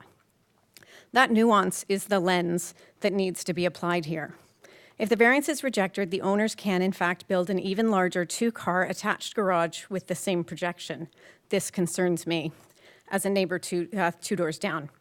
The permit allows the garage to be 6 feet wider than built and would obscure sight lines to the front door of the house. They just want the garage to be smaller than originally approved and more open by detaching it. This was not explained in the notification, nor by the person asking neighbors to sign letters objecting, leaving some neighbors grossly misinformed of the actual circumstances and potential outcomes. Those that have submitted opposition letters are likely unknowingly shooting themselves in the foot, as it can result in a bigger and more intrusive attached garage. It's well known, building on Seneca Drive is unnecessarily difficult. Virtually every neighbor who has dared to renovate or build in the vicinity has faced vehement objections to the simplest of matters.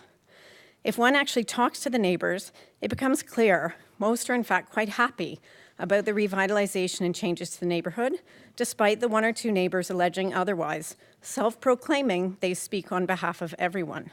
They don't. The no one in the neighborhood wants this objection amounts to nothing more than a consistent militant approach to rejecting any variance on principle driven by a few individuals.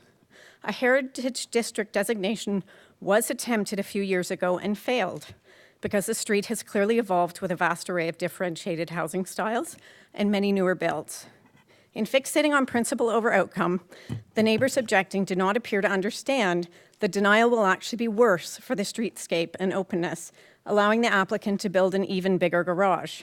It's nonsensical to object to a smaller, unattached garage that achieves a better result in accordance with the desired streetscape espoused and the current bylaw. That's what happens when you ignore outcome over principle. The resident of 3065 Seneca says the garage adds a unconventional element to the streetscape, blatantly ignoring the fact the house right across the street from them has a garage which projects in front of the house in a similar manner and projection. Likewise, the letter from 3061 references only the homes on one side of the street and conveniently fails to mention the same house. They further reference the official plan is to preserve and protect the distinct character, cultural heritage. They say the streetscape on Seneca includes heritage homes and includes mature trees, spaciousness and sense of openness. They forewarn you, if you permit this application, our highly valued streetscape may be endangered, and the community on Seneca does not wish to have their streetscape ruined. They also refer to Seneca as a heritage district, which it is not, and refer to fighting to preserve that character. This is fear-mongering at its finest. Context is everything. 6 of 8, so 75%, in the notification zone on the side of the street are not heritage or heritage-looking by any stretch. 5 in a row are relatively new, more recent brick or stone homes. On the other side of the street, it's 3 of 6 that don't fit the heritage style claimed. That's 64% on an immediate stretch of street, not being what has been described. Ironically, the house which is leading the charge in the objections is itself at complete odds with the espoused heritage nature of the neighborhood, described by their very own objection. 3061 is an adobe-style straw bale house unlike any other in all of Oakville. It's a style more likely to be seen in Mexico or Arizona, but somehow that context is strangely missing. The subject garage is far more in keeping with the current aesthetic of the neighborhood and streetscape, and the garage setback is completely in line with the house setbacks along the street. It's misleading to make a heritage argument without fully disclosing the truly varied nature of the street, and especially the nature of one's own home. People who live in glass houses shouldn't throw stones. I implore you to approve the variances. The current garage as built is infinitely better. It offers improved sight lines and openness, both to the side and to the front entrance, and allows for more greenscaping. To force a token wall to attach the garage negates the benefits of the smaller and more open garage that is far more desirable to the neighbor at large. Should you deny the variances, that will likely result in a larger attached garage, and I truly don't believe anyone wants that. Despite what's been represented, the homeowners worked with the town on the revised build. Sometimes it's only mid-construction you realize issues in design as it relates to the neighborhood at large. Thank you for your submission. Are there any questions at this time? No. Mr. Flemington, go ahead, sir. It's just a point of clarification of the town staff for the benefit of everyone that's in attendance. The person presenting commented on, in the event that we weren't to approve the application that's before us, the applicant then can go back to what was previously approved and build what was previously approved under the former application. Is that correct? Yeah, through you, Madam Chair, that's absolutely correct. Okay, thank you. Just because while I'm reviewing this, I see that the differential in size from the 2-car and being attached to the house versus what is being applied for here, that this is a less impact to the streetscape in that area. So thank you. Thank you for your Thank submission. you. Did you want copies of what was written? We have them, and we have it on record now. I didn't actually submit it. No, but it's because you Oh, you read have it, it on- you didn't okay, show it like a perfect, picture, but perfect. it's all on YouTube. Okay, Mr. Salmastian, it's your opportunity now to address any concerns that the town, your neighbors have addressed, but I think we've exhausted that I for, think so. on your behalf. The town is for our variance Yes, request. so if you're satisfied, we can take this matter into committee. You are aware of the conditions that the garage be built in general accordance with the approved site plan and elevation drawings submitted and our regular 2-year condition for approval. Yes. And you're fine with that? Yes, we are. Okay, so we are going to take this matter into committee then. Thank you. Who would like to move a motion? Oh, you have a question? Okay, Brandon, sorry. Ms. Murray has a question for you. Sorry, just a quick question. Is the wording appropriate that the garage be built if the garage is already built? Should the wording be different in terms of the conditions as they're written? Through you, Madam Chair, I think they're appropriate as they relate to the drawings submitted with this minor variance application in relation to the previous set of plans that would have been tied to the building permit, so. Thank you. Okay. You ready to move a motion? Sure. Madam Chair, having conducted my site visit, reviewed the applicant's written submission, as well as the town's written staff report in support of the application, having also taken into account the comments presented by the applicant this evening, as well as the questions and submissions from the public, and noting that there were testimony and comments given for and against, I'm prepared to make a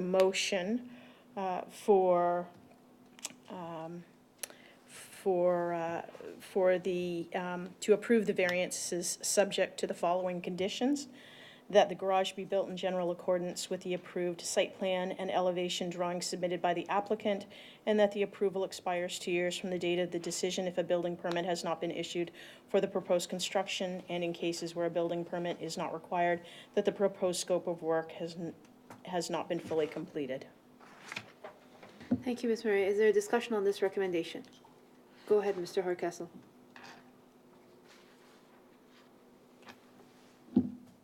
Thank you, Madam Chair. I just wanted to very quickly say, this is, in my mind, largely a technical variance that is born out of a series of circumstances, and that the remedy that is before us is less impactful than building in accordance with the approved building permit.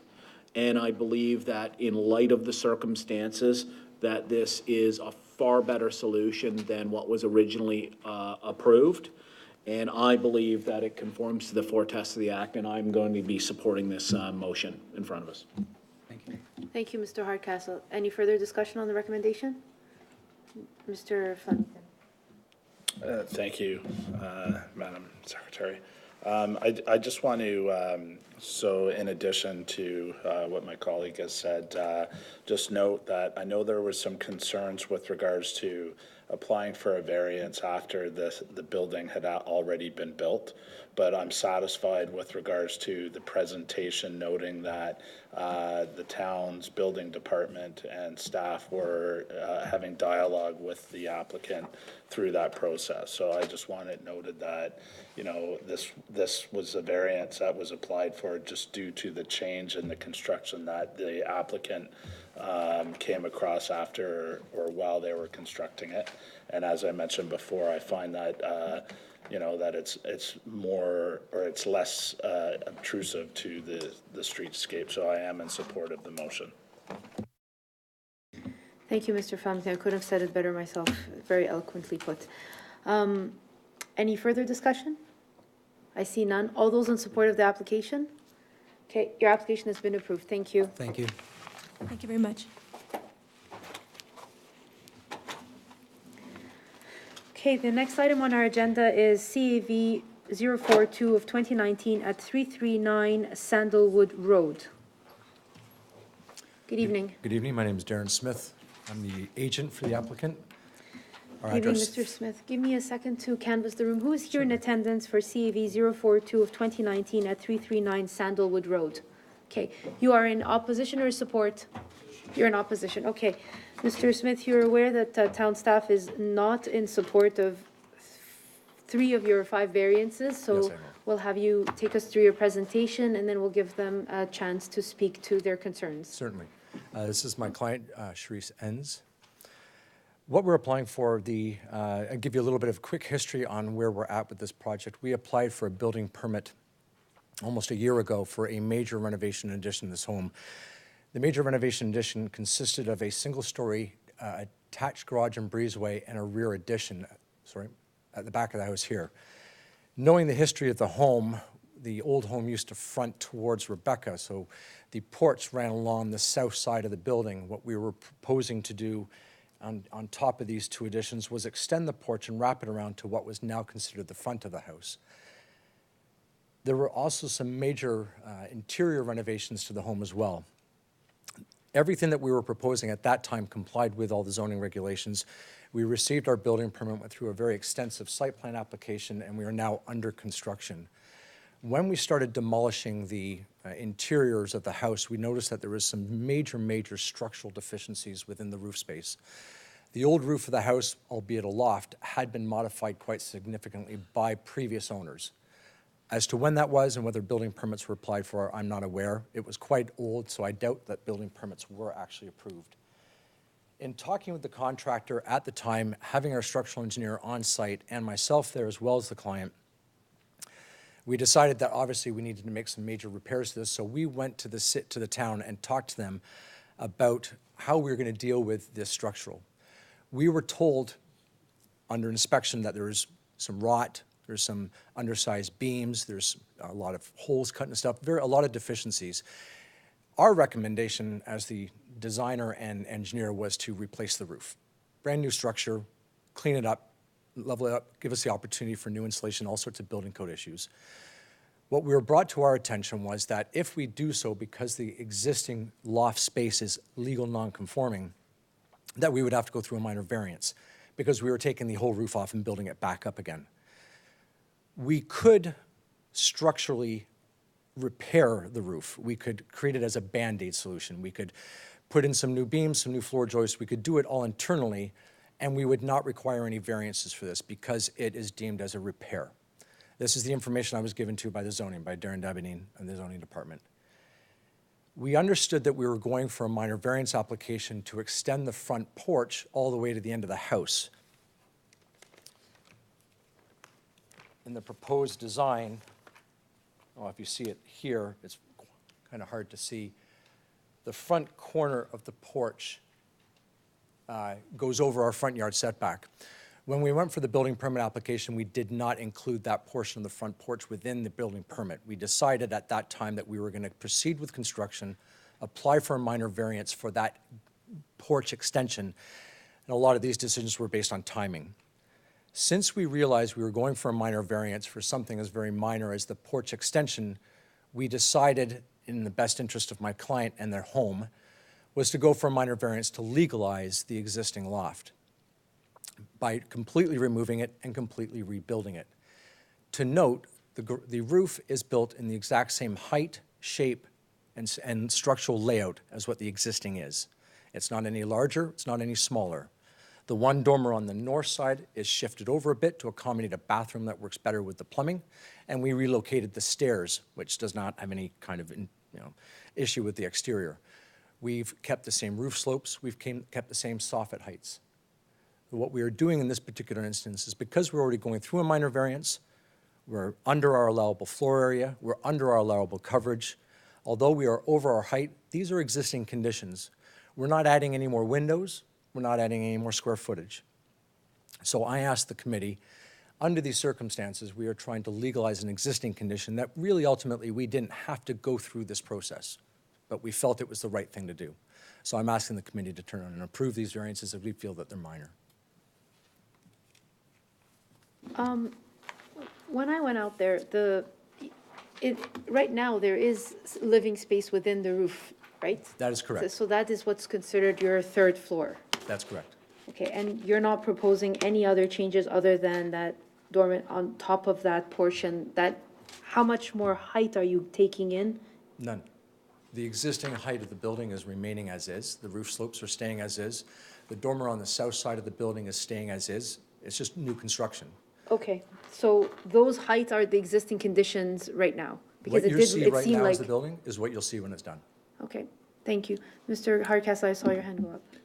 And my question fall around the same area. Sorry, can you confirm which dormer is being shifted? So can you take me to which elevation is going to change?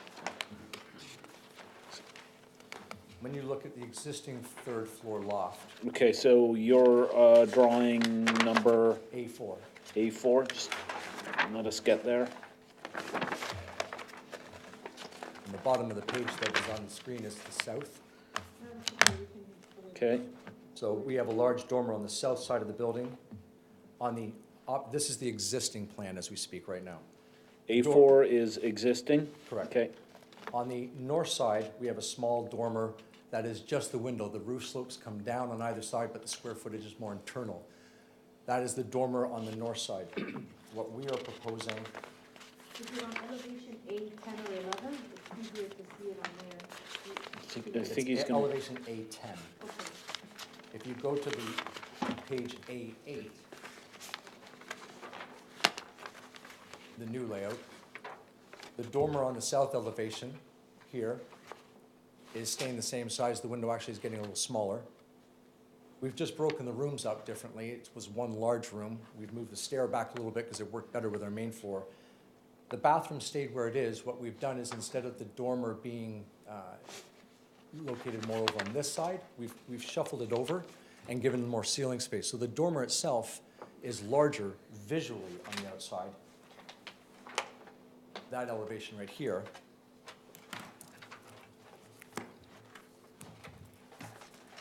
This might be a little bit hard to see the context, but that is the dormer as it stands right now.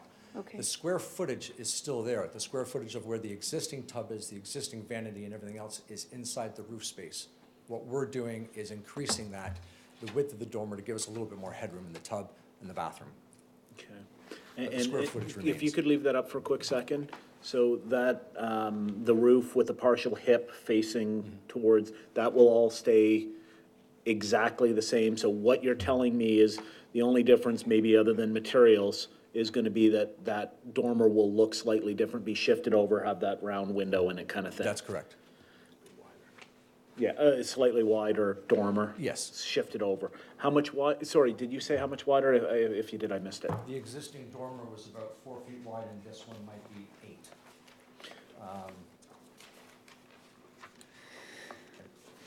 My glasses go. Thanks. And ultimately, though, it's the same square footage on that third floor That is than correct. exists today? That's correct. Thank you.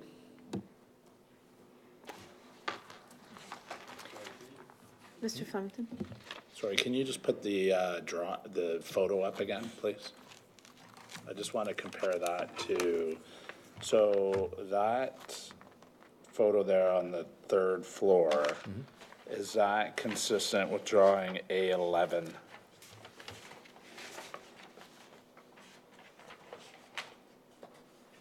So that there, What we are, the one change that we're doing, my apologies, I forgot. yeah. The hip on the upper part of the roof, up here, we are squaring off, so it's a full gable face now instead of a hip return.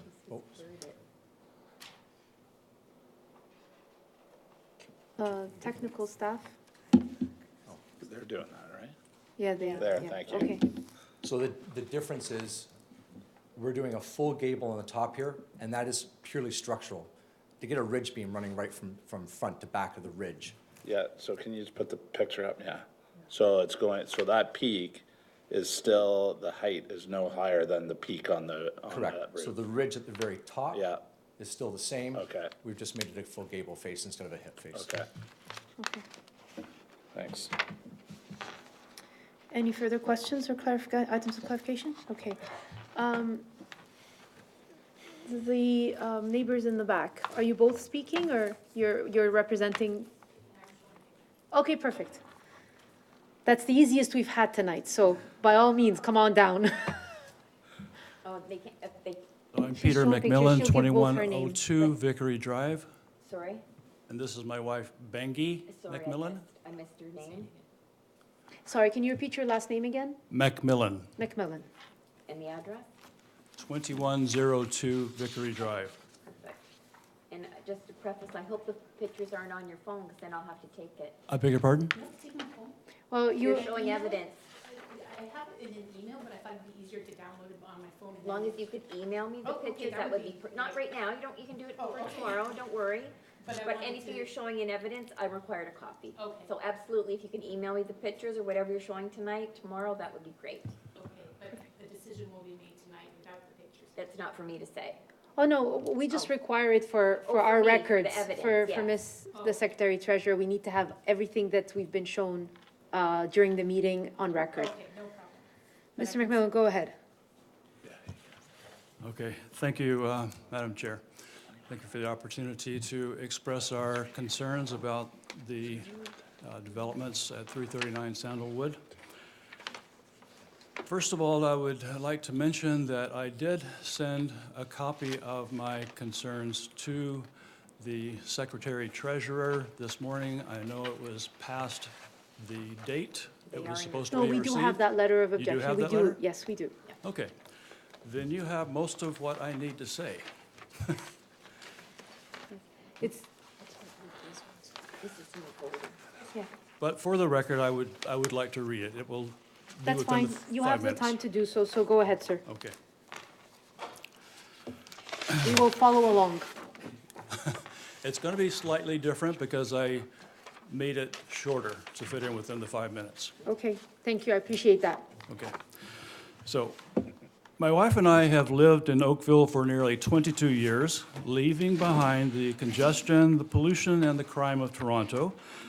But now Oakville has changed dramatically and continues to change at a rapid pace, not always for the better, in our opinion. The population has increased by approximately 51% from 1996 to 2016, according to census data. Oakville now has rush hour traffic on weekday mornings and afternoons. Since 2011, in our immediate neighborhood, houses have been demolished and replaced by houses 2 to 3 times their size, detracting from the landscape and reducing the visual space and the outdoor privacy of adjacent properties. One of the main reasons we chose 2102 Vickery Drive is that we had more outdoor privacy and a quieter, less trafficked neighborhood than was possible in Toronto or than we could expect to find in North Oakville. We are increasingly concerned about the trends in the rebuilding of legacy neighborhoods in southwest Oakville. We appreciate the applicants at 339 Sandalwood Road having shown good intentions to maintain the historic value of the house and the aesthetic value of the property. So we do not object to variance items 1, 2, and 4. Nevertheless, we do wish to state our objections to variance items 3 and 5. First, with respect to variance number 5, this farmhouse, and this is a quote, was likely built after the husband family purchased it in 1914. This, according to Carolyn Van Slegenhorst in an email to me on April the 1st. She is the heritage planner for the town of Oakville. We have, from the very beginning, loved the farmhouse's character. Built as it was with stones from the surrounding property, as we have been told by longtime residents.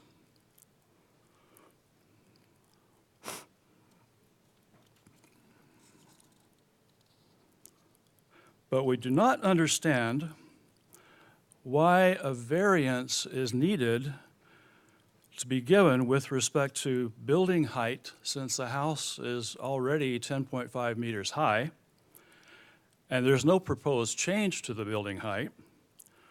Furthermore, granting a variance would, we believe, be setting a precedent for new builds or renovations elsewhere, even on properties with narrow frontages. Since, and this is another quote from Ms. Sligtenhort, the property is listed on the Oakville Heritage Register as a property of potential cultural heritage value. We propose, in this case, instead of awarding what could amount to be a precedent-setting variance, the town simply acknowledge that the existing structure is an exceptional building of historic value and that its present and final height of 10.5 meters therefore does not require a variance. Second, with regard to variance number 3, the house already has 2 stories and a loft, and there's no proposed change to the residential floor area of the loft as far as we can tell from the plans. We object to the house being granted a variance to create 3 stories because we believe this would effectively set a precedent for other 3-story homes in our area. The height variance and the story variance are linked in that a variance in one can support the case for a variance in the other. Mr. McMillan, you're over your time by 2 minutes. I'll indulge you for one more, okay? Okay. Thank you. As in the case of variance 5, we propose that no precedent-setting variance for item number 3 be given and that the town simply affirm that the existing structure can be renovated as requested by the applicants on the grounds that the house has historic value and the height will not be raised. Okay, I can leave off the last 2 paragraphs. Okay, thank you. Yes, go ahead. So what are we looking at? This is our view from dining room window. Okay? And spring is starting to come. In the winter, you can see the house much more clearly, but this is the house as it stands right now. It's kind of blurry. He'll focus it for us, Okay. I hope. Okay, there we go. So, as I said, this is from our dining room window. And, you know, the height is what it is already. And they're not proposing to increase the height. That's correct. So again, to support what my husband said, we don't think this should be a variance. And the concern really is, if you have a variance for 3 stories and this maximum height of 10.5, it will set a precedent for other houses in the neighborhood which will be demolished and rebuilt. So just to my point, we want to show a couple of houses. Time, sorry. Yeah. This We have 6 more to is go. our sunset now. It used to be from our dining room window or our living room window, full sunset. You could see orange and red and yellow, and it was beautiful. Now you can see it partially through 2 new houses built in the area, kitty corner to each other, and that's it. And this is in winter. This is all we see. Just 2 huge blocks of houses. Well, here's the thing, while I appreciate where you're coming from, we're not here to regulate the other homes that have been built. I don't know the precedent with respect to their building, if they had variances or not. But what we are dealing with right now is this application and how it impacts you. And It will impact in that it will set a precedent for other 3-story houses. I'm going to say this again for the members of the public. Truly, we try to take every application at its own merit, and we do not go by precedents. That's what we truly strive for as committee members. Be it as it may, it is a hard job to do, but we do truly try to do that. Now, with this respect, everything is existing. So any shadowing, any sunlight, any impact on you has been existing for quite some time, because they're not proposing to change anything to the building other than the addition that they have downstairs, which we see now in our site visits, correct? Right. Okay. But our concern is, if you call these 2 items, 3 and 5, a variance, and you approve the variance, that other builders will call it a variance as No, well. it's- We don't consider these 2 to be variances. The only reason it is again, a technical, and I think Mr. Hardcastle will comment on that because he's our planner as well. This is, again, a purely technical variance that's triggered because of the renovation, but it's not really a variance. Go ahead, Mr. Well, that's Hardcastle. all we're saying. Yeah. It's not really a variance. It's- Well, it's they run existing. into a situation where they don't conform to the existing zoning, and the building examiners, when reviewing the building permit, look at it and say, they're removing so much of it, they now have to comply with the current requirements.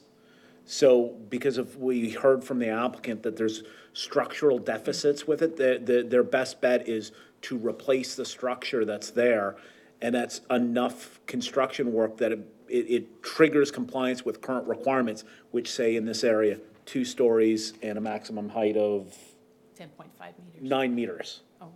So the existing building is 3 stories and 10.5 meters, so it triggers the need for a variance, but it is exactly what is present there with some modifications to the 2 facades on the west and north side, if I think I got that correctly, yes.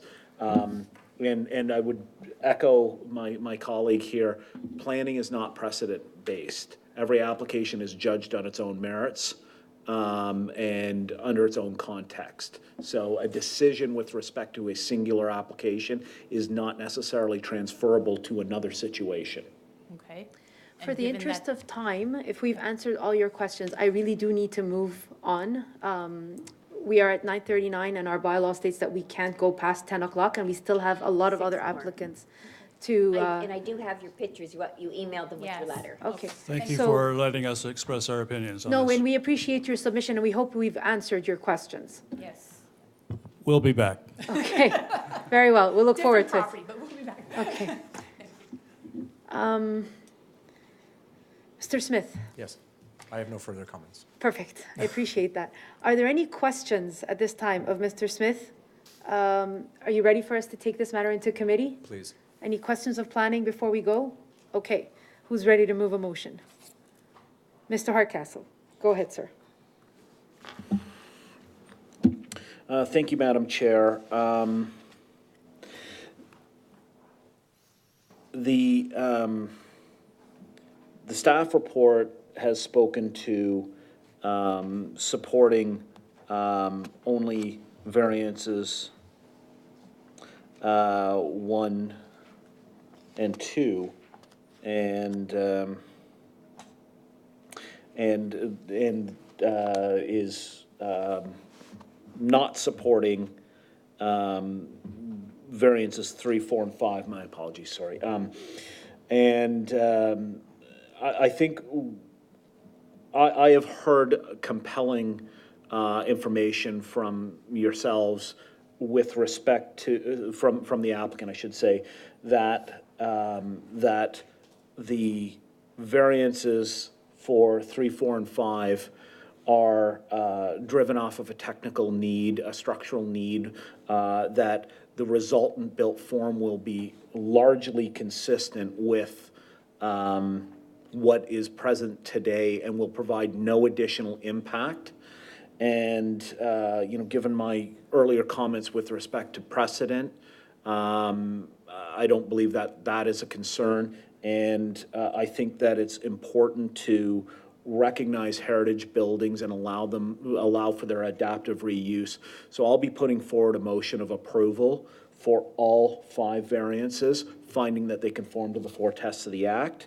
I would note that we did hear some objections, and I hope that we, in our commentary, have addressed those concerns.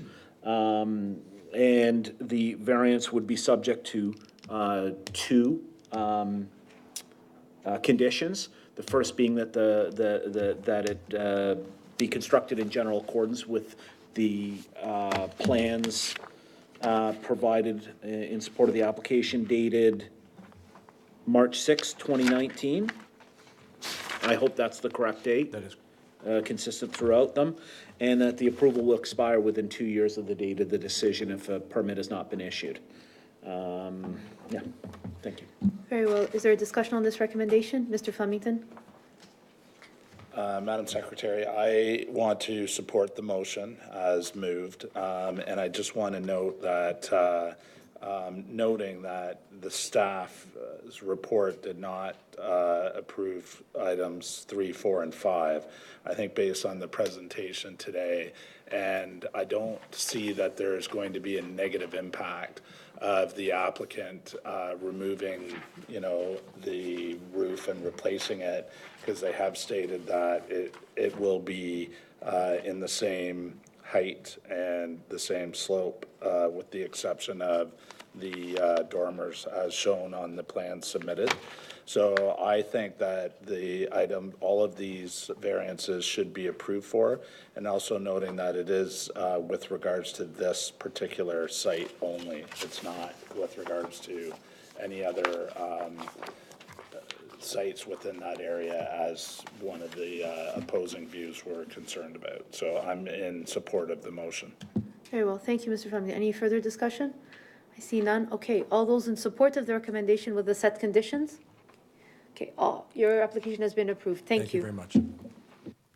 Okay, moving right along, we are at application CAV 043 at 450 Whitnall Crescent. No, yes, we are. Yes, Whitnall Crescent. Good evening, Madam Chair, members of the committee. My name is Joel Tanner from the Office of Simple Design Studio. Good evening, Mr. Tanner. Give me one moment to canvass the room. Who is here for application CAV 450 Whitnall Crescent? Are you in opposition or support? You are in opposition. I think we hit the jackpot today on oppositions. We did, absolutely. Okay, Mr. Tanner, Go ahead. Thank you, committee. I will keep it brief. You have 5 minutes. Our yep. secretary treasurer is, Realizing that the city city staff is in full support of our presentation, I just wanted to touch base regarding where we're coming from a design standpoint and how the variances are coming about. This is a budget-driven renovation project. This is not a new home build, so we are looking to use a lot of the existing building footprint and add on to it for the growing family's needs. The variances are driven off of the awkwardly shaped property, so I'm just gonna wait for that to focus.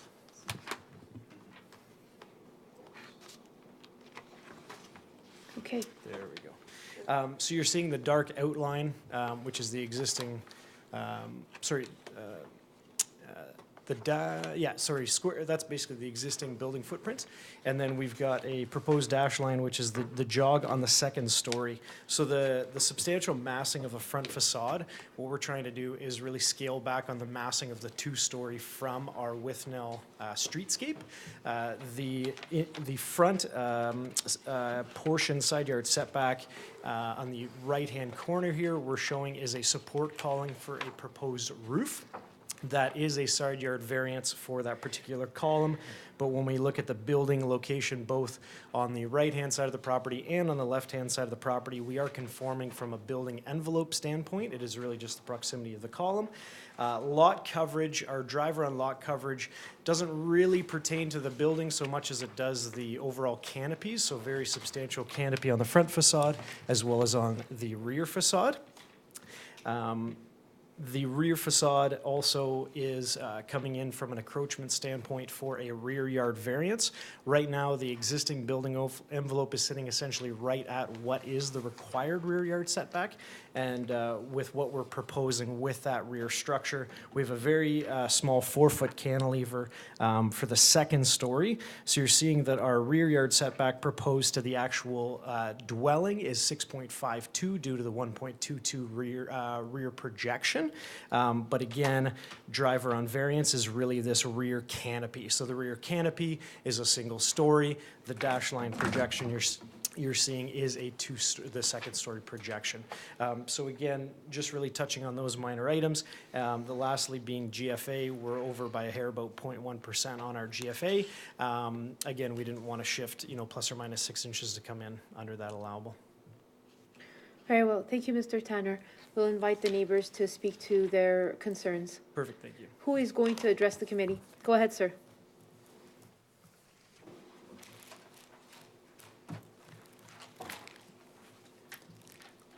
Your name and address for the record, please. Yes, my name is John Carlos, C-A-R-L-O-S, at 454 Withnell Crescent, 2 homes over from the applicant's property. Earlier, on last Friday, we submitted our written concerns. With We do have one letter of opposition, and I believe that's from you, sir, yes. In the interest of time, that will stand on its own, and I'd just like to add a few extra comments if I may, and Secretary will provide you with copies later if you wish. Oh, we have them in our files. We have them. What you emailed in, they have. Right, but I have some additional comments I'd like to make. Oh, go ahead. Okay? We're listening. Great, thank you. After we made our submission, we then had an opportunity to spend some time on the staff report. And we came across some confusion at which the committee, may want to obtain some clarity from the staff. The first item was, it describes a neighborhood is made, in describing the neighborhood, reference is made to a sidewalk on the east side of Reynolds Street, opposite the subject land. Clearly, Reynolds Street is in East Oakville, and Withnell Crescent is in West Oakville. So you might want to get clarity from staff on that. The second item is that they also describe, based on the curvature of the road, the dwelling is set back similarly to the ones of the adjacent property. Further on, they say the proposed front yard setback would keep the proposed dwelling closer in line with the existing dwelling on the adjacent property. So the question you might want to ask is the existing dwelling in line with the adjacent dwelling or not? There seems to be some inconsistency there that staff might want to comment on for clarity for your purposes of your deliberation. Also, the staff report makes reference to the criteria they're going to use in evaluating the request. In that regard, policy number 11.1.9A states, the built form of development, including scale, height, massing, architectural character, and material, is to be, and here we go, compatible with the surrounding neighborhood. Further reports staff comment, it's staff's opinion that the requested variance maintains the general intent and purpose of the official plan and zoning bylaw as it results in a dwelling that is in keeping with the character of the neighborhood.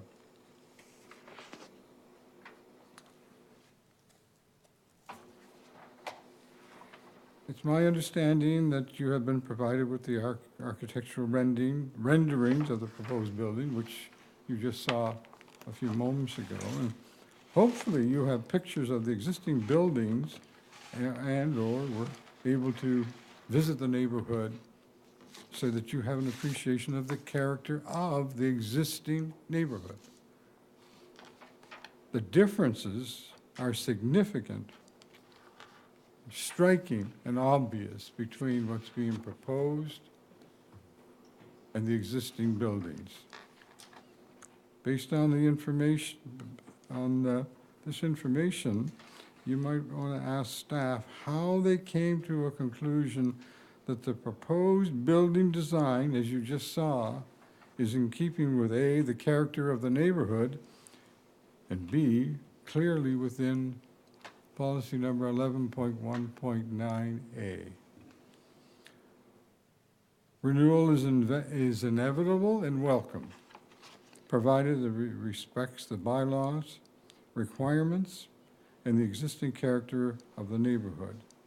We feel that it does not, and respectfully request that you deny it in its current form. Thank you. Thank you, Mr. Carlos. Are there any questions at this time of Mr. Carlos? Okay. Mr. Hassan, would you care to comment on any of these? Was there anybody else or just him? No, it was just him. Oh, okay. Thank you. Go ahead, Mr. Hassan. Thank you, Mr. Carlos. Through you, Madam Chair, I think I noted at least 5 points of clarification. So absolutely, obviously a lot of applications on this agenda, so that sentence regarding Reynolds Street should have been removed, not applicable to this application. In regards to the curvature of the street, the dwelling would be setback similar to adjacent dwellings on adjacent properties in relation to the front yard setback that is permitted in the bylaw. The front yard setback, again, in relation to the existing dwelling and the relationship between that and the proposed addition, would keep the dwelling in line with the adjacent properties as conducted and viewed during the site visits and the overhead mapping that was reviewed by staff. In terms of the policies in the official plan that speak to built form, character, and massing, staff can't comment or dictate the design of the building. We really just have to indicate that the variances don't cause negative impacts as outlined in the official plan. And in this situation, the additional lot coverage and RFA variances in particular don't trigger those impacts. And then finally, the lot is in an irregular shape, and the variances are sort of a response to these irregular constraints. And ultimately, at the end of the day, through the forecast of the Plan Act, staff don't feel that there are going to be adverse impacts on the property, adjacent properties, or the character of the neighborhood. Okay. Thank you, Mr. Son. Are there any questions? Mr. Hardcastle, go ahead. Yeah, just of staff, I just, in terms of the policy, 11.1.9A speaks to compatibility versus being the same as, and to understand, it allows for variations in architectural design, detail, building materials, provided that it's compatible versus exactly the same as what's present?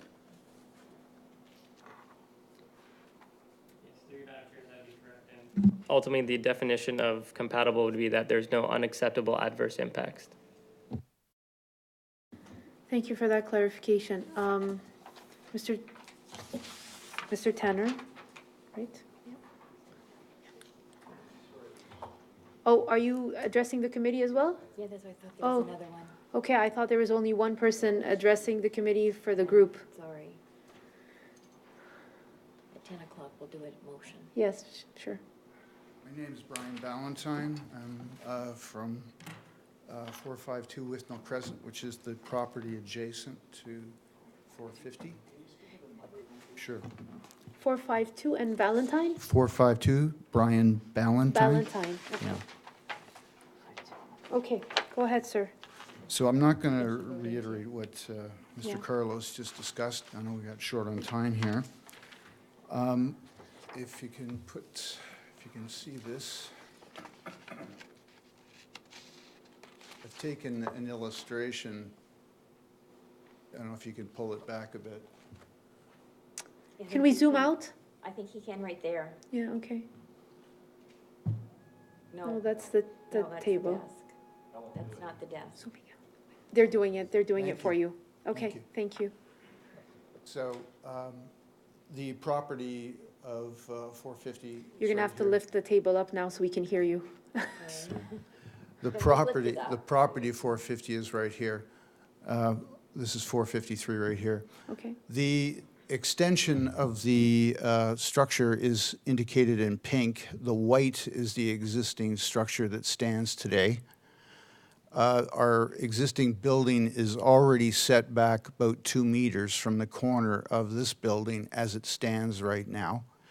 The extension of this new garage is approximately 18 feet beyond the face of the existing. So from relative to our building, our house, the extension is roughly about 24'6" distance from our building to that building.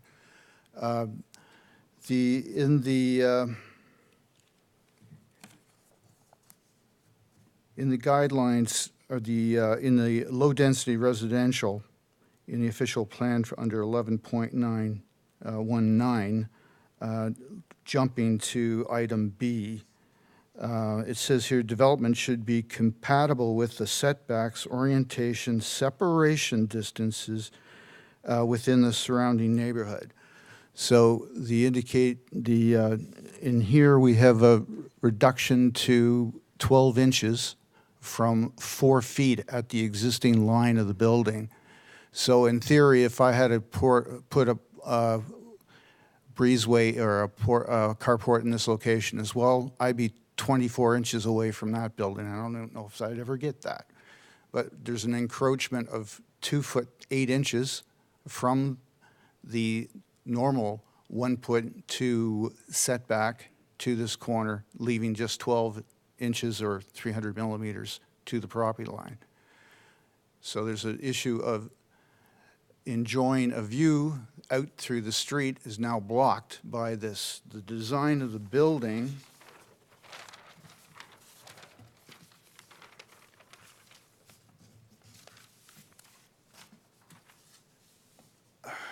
on this side that faces me, the east side, has a structure that's 2 feet, a 2 foot deep beam, 2 foot wide column, framing this carport out with these windows beyond. There's some confusion also in the rendering. It does not show the large window in the back here. It shows the smaller window in this location, which is preferred, whereas the elevation shows the smaller window at the top here, but in the rendering, this is not existing, so I don't know what I'm looking at, one of the other two buildings. The concern with these windows are, unlike the rest of the neighborhood, these windows are looking directly onto the Carlos's house from their windows right now, their bedroom windows, which is not the norm in our neighborhood. We have the windows looking out towards the street typically, and not major windows looking to the right or the left of the building. So those things are different in the basis of the design. I did a comparative just to try to understand, because I couldn't find a condition like this elsewhere, of what it would mean Mr. representing. Mr. Sorry, Mr. Ballantyne. Yes. If you just indulge me for a moment, we do have to move a motion that we are going to extend our time, as our bylaws only permit us to go up until 10 p.m. So just give me a second. Motion, go ahead. You can only go till 10:30, that's it. Yes, so 10:30. Motion to extend to 10:30?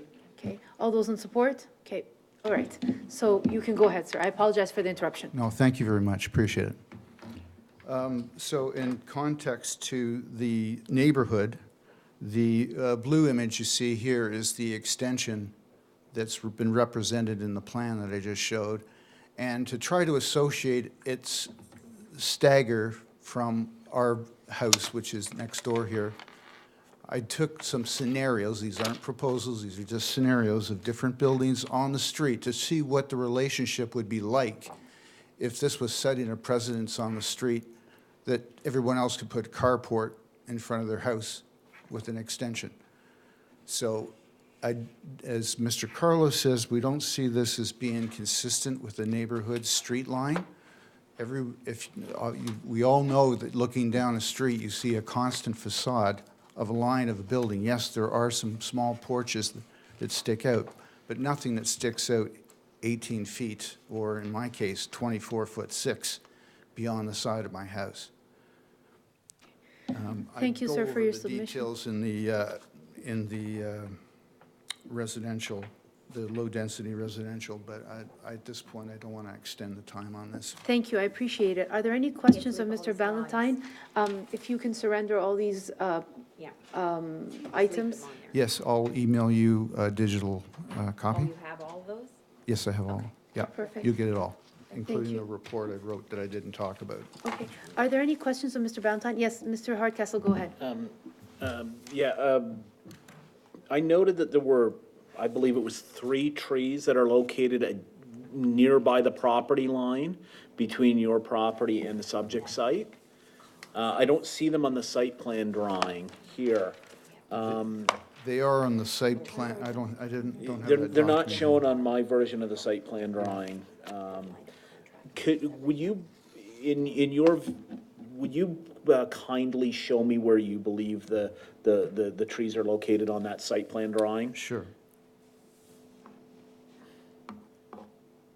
So one of the trees is located just off where this new column would be proposed.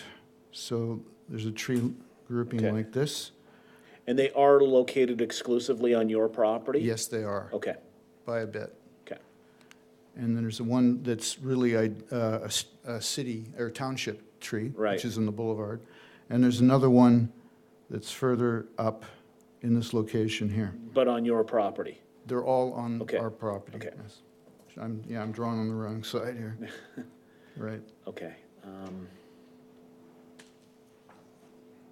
Okay, thank you. Okay. Any further questions? Okay, we'll get Mr. Tanner to comment on all these concerns, and then we will have some clarification from staff. All right, thank you. Thank you.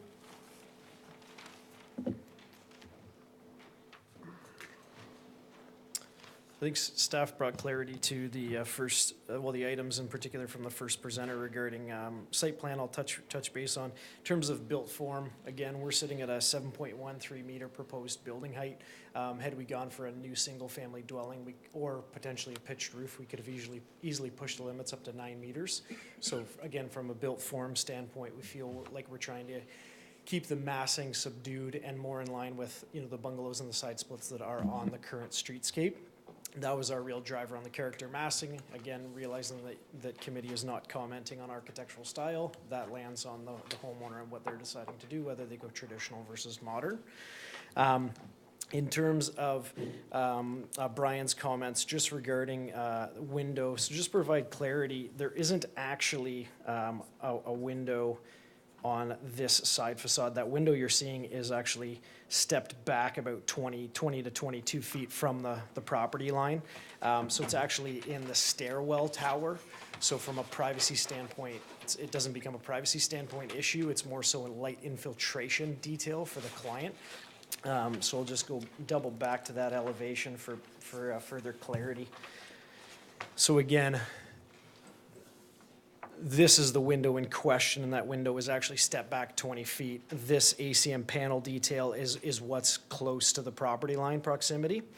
And then with regards to the proximity of structure and supporting structure for that pier system to support the roof line.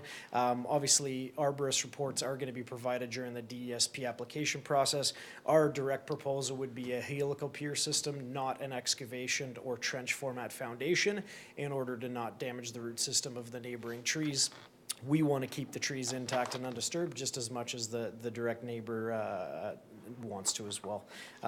I think that provides a bit of clarity in terms of where Brian was headed. And just for the interest of the public, the clarification is the DSP is the site planning process that will take care of soil alteration, sorry, thank you, planning process that will take care of issues with trees and grading, encroachment, the whole site plan. It's getting late, I apologize. That's it for now. Thanks, Kevin. Okay, any further questions? Okay, if you're ready for us to take this matter into committee, then we are happy to do that. And the conditions you're familiar with? Yes, okay. Ms. Murray, go ahead. Thank you. Madam Chair, having conducted my site visit, reviewed the applicant's written submission, as well as the town's written staff report, which I note the staff is in support of the application, having also taken into account the comments for and against presented by the applicant this evening, as well as the questions and submissions from the public, and noting that there were objections, oral and written, from the public.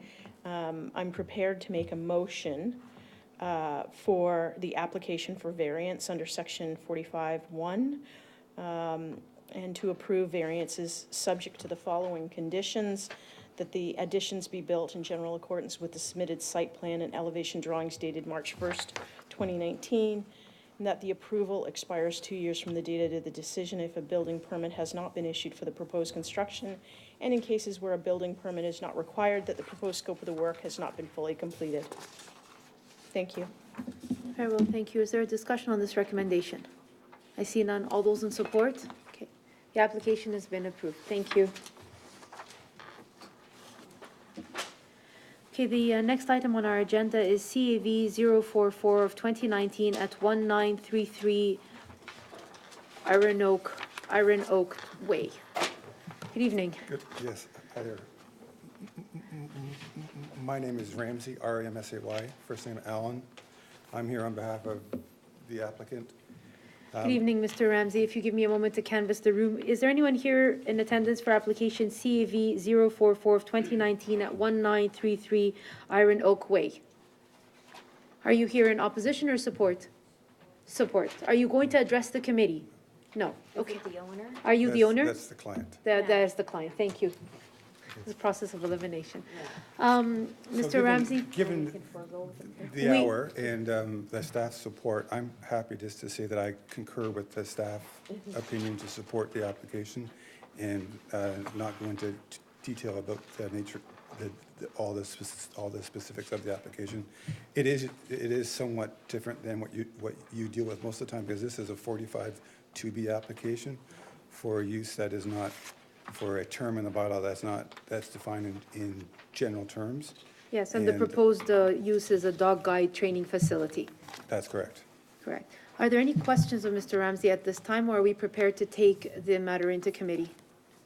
Okay, we are. And you're satisfied with the conditions that town staff have recommended? There are no conditions. Okay. Look at your cheat sheet. Oh, yes, yes. Go ahead, Mr. Flemington. Madam Secretary, having conducted my site visit and having reviewed the applicant's written submission as well as the town's written staff report, which I do note is in support of, and also taking into account the comments presented by the applicant this evening, noting that there were no written or oral objections or support from the public. I am prepared to make a motion that the application be approved as applied for, finding that it does meet all of the 4 tests under the Planning Act.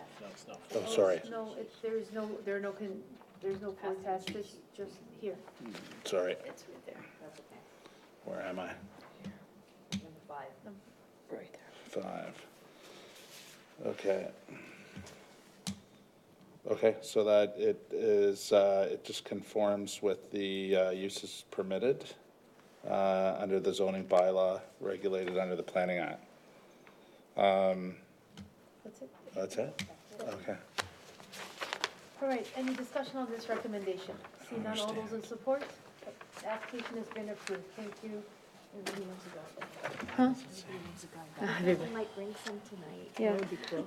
The next item on our agenda is CAV 045 of 2019 at 1238 Crawford Court. I never saw that. Sorry. There were 2 conditions. There, no, In the report there was. there was 2 conditions. Hold on, I'm reading 2. Sorry, just for clarification. hold on, we'll clarify with Mr. Hassan. Brendan, is there, the application that just passed, there were no conditions, correct? Okay, so that was just in the report? Yeah, sorry, it's an error then in the report. Yeah, okay. Thank you. If you look down at, Or the summary. Yeah. in the summary. Anyway, sorry. Okay. All right, sorry. Moving on, we're back to Mr. Nelson at CAV 045 at 1238 Crawford Court. Good evening. Thank you, Madam Chair, members of the committee. David Nelson, 382 Bartos Drive, Oakville, Ontario. I'm a planning consultant representing the owner of the property. Thank you, Mr. Nelson. Is there Hi. anyone here in attendance for CAV 045 at 1238 Crawford Court? You're not the applicant. You are the applicant? No. No, you're not. Are you in opposition? You are in opposition. Okay. Mr. Nelson, go ahead, sir. Thank you, Madam Chair. I note that the staff report is in support of the application, and I just wanted to spend a moment to assist the committee with the rationale on this application as it pertains to the gross floor area. As you can see, there is a 3-car garage proposed at the front corner of this building. Under bylaw 2014-14, there are 2 conditions under which garage floor area becomes residential floor area. Case number 1 is where the area above the garage exceeds 25% of the floor area of the garage. The entire floor area of the garage gets counted as residential floor area. Secondly, in the case where the ceiling in the garage is more than 6 meters above the floor of the garage, that entire floor area gets counted as residential floor area. So that, in essence, excuse the pun, is driving the application. I see Mr. Hardcastle anticipated that. So the first indication pertains to these 2 spaces. There is floor area above that portion of the garage, so that whole area gets included in the residential floor area calculation. In this instance, that portion of the garage is more than 6 meters high. This was done with the trusses running high to avoid an issue where we would then have floor area adjacent to, or attic space rather, adjacent to a bedroom in the second floor. So by increasing the height of the trusses, we've avoided that, but we've added a further issue with respect to the floor area. This particular garage adds 1.7% to the gross floor area.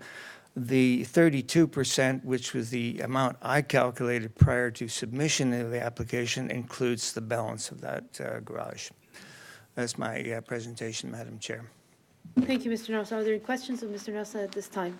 Okay. Sir, would you like to address the committee? No. Oh, okay. I'm getting a written submission, so if you have that. Yes.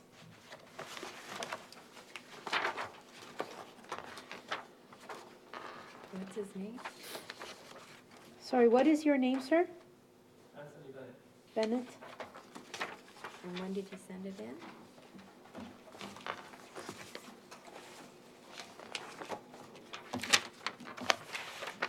Do you have the written submission for Mr. Bennett? No, we don't. When did he? When did you submit it in? Thursday or Friday. I spoke to the secretary this morning and confirmed she had it. Miss, Let me just check. Let me check here. If it was on Thursday, it would be in your package. Let me see.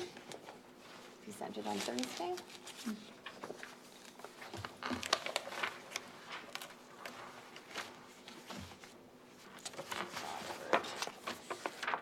in the interest of time, you probably best to come down and just address the committee. We do have a few minutes. I'm hopeful that we will get to the last remaining applications, or else we would have to No, move. I don't have, you never sent me an email. Did you speak to Jasmina, or did you speak to Heather McRae? Or perhaps you spoke to someone? In any effect, it's fine. You can just. Yeah, that's me. And you didn't get it? I have no email from you, no. Okay. Excuse me. Well, good evening. I will make it brief. Nope, we need your My name. objection is. Your name and address for the record, Mr. 1233 Hillhurst Road. 1233 Hillhurst, Hillhurst? Hillhurst. and the name? It's Anthony Bennett. Anthony Bennett. Okay, Mr. Bennett, go ahead, sir. My objection was not so much in the growth and renewal that I think we all accept needs to be done, but was more on the size of the proposal for increasing the RFA, which was an increase of over 37% under my calculation, which I thought was excessive and certainly exceeded the guidelines that were in a draft proposed bylaw by the town, which seems to recognize the need to moderate the size of variances being requested. Excuse me. And I know you said, Mr. Hardcastle, that you weren't concerned so much about the numbers, but the impact. But impact, like beauty, is sort of in the eye of the beholder. And if every renewal in our area was 37% larger, the character would, I believe, change. So it's a moderation of the growth that I was asking for this committee to consider. Thank you, Mr. Bennett. You did hear Mr. Nelson's. That in fact moderates my objection even more. So my objection was purely on the basis of all of the properties in our neighborhood. I don't know whether the committee had driven around our neighborhood recently and had a look at some of the properties, but I think you will see that some of the renewal is in fact substantially different to the existing properties. And it's that bloated growth that I think is of concern, not only to me, but a number of the neighbors that I've consulted. The idea that there's going to be a renewal here in Crawford Court is fine. It was just the size of the renewal moderated to a degree by what I've just heard. So I thank the committee for the time. Thank you. I appreciate your submission. Are there any questions of Mr. Bennett? I see none. Okay. Mr. Nelson? Does Mr. Bennett want to submit what he has in his hand?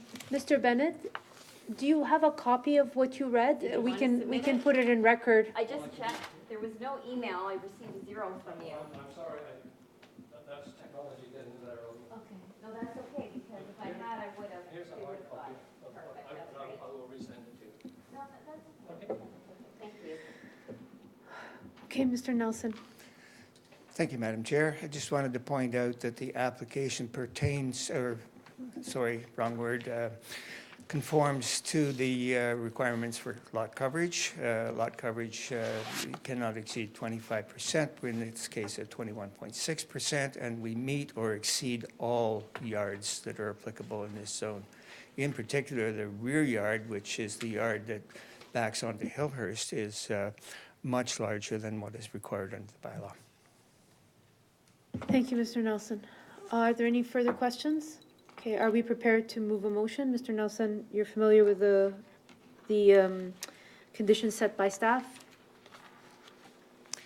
I am, Madam Chair. Okay.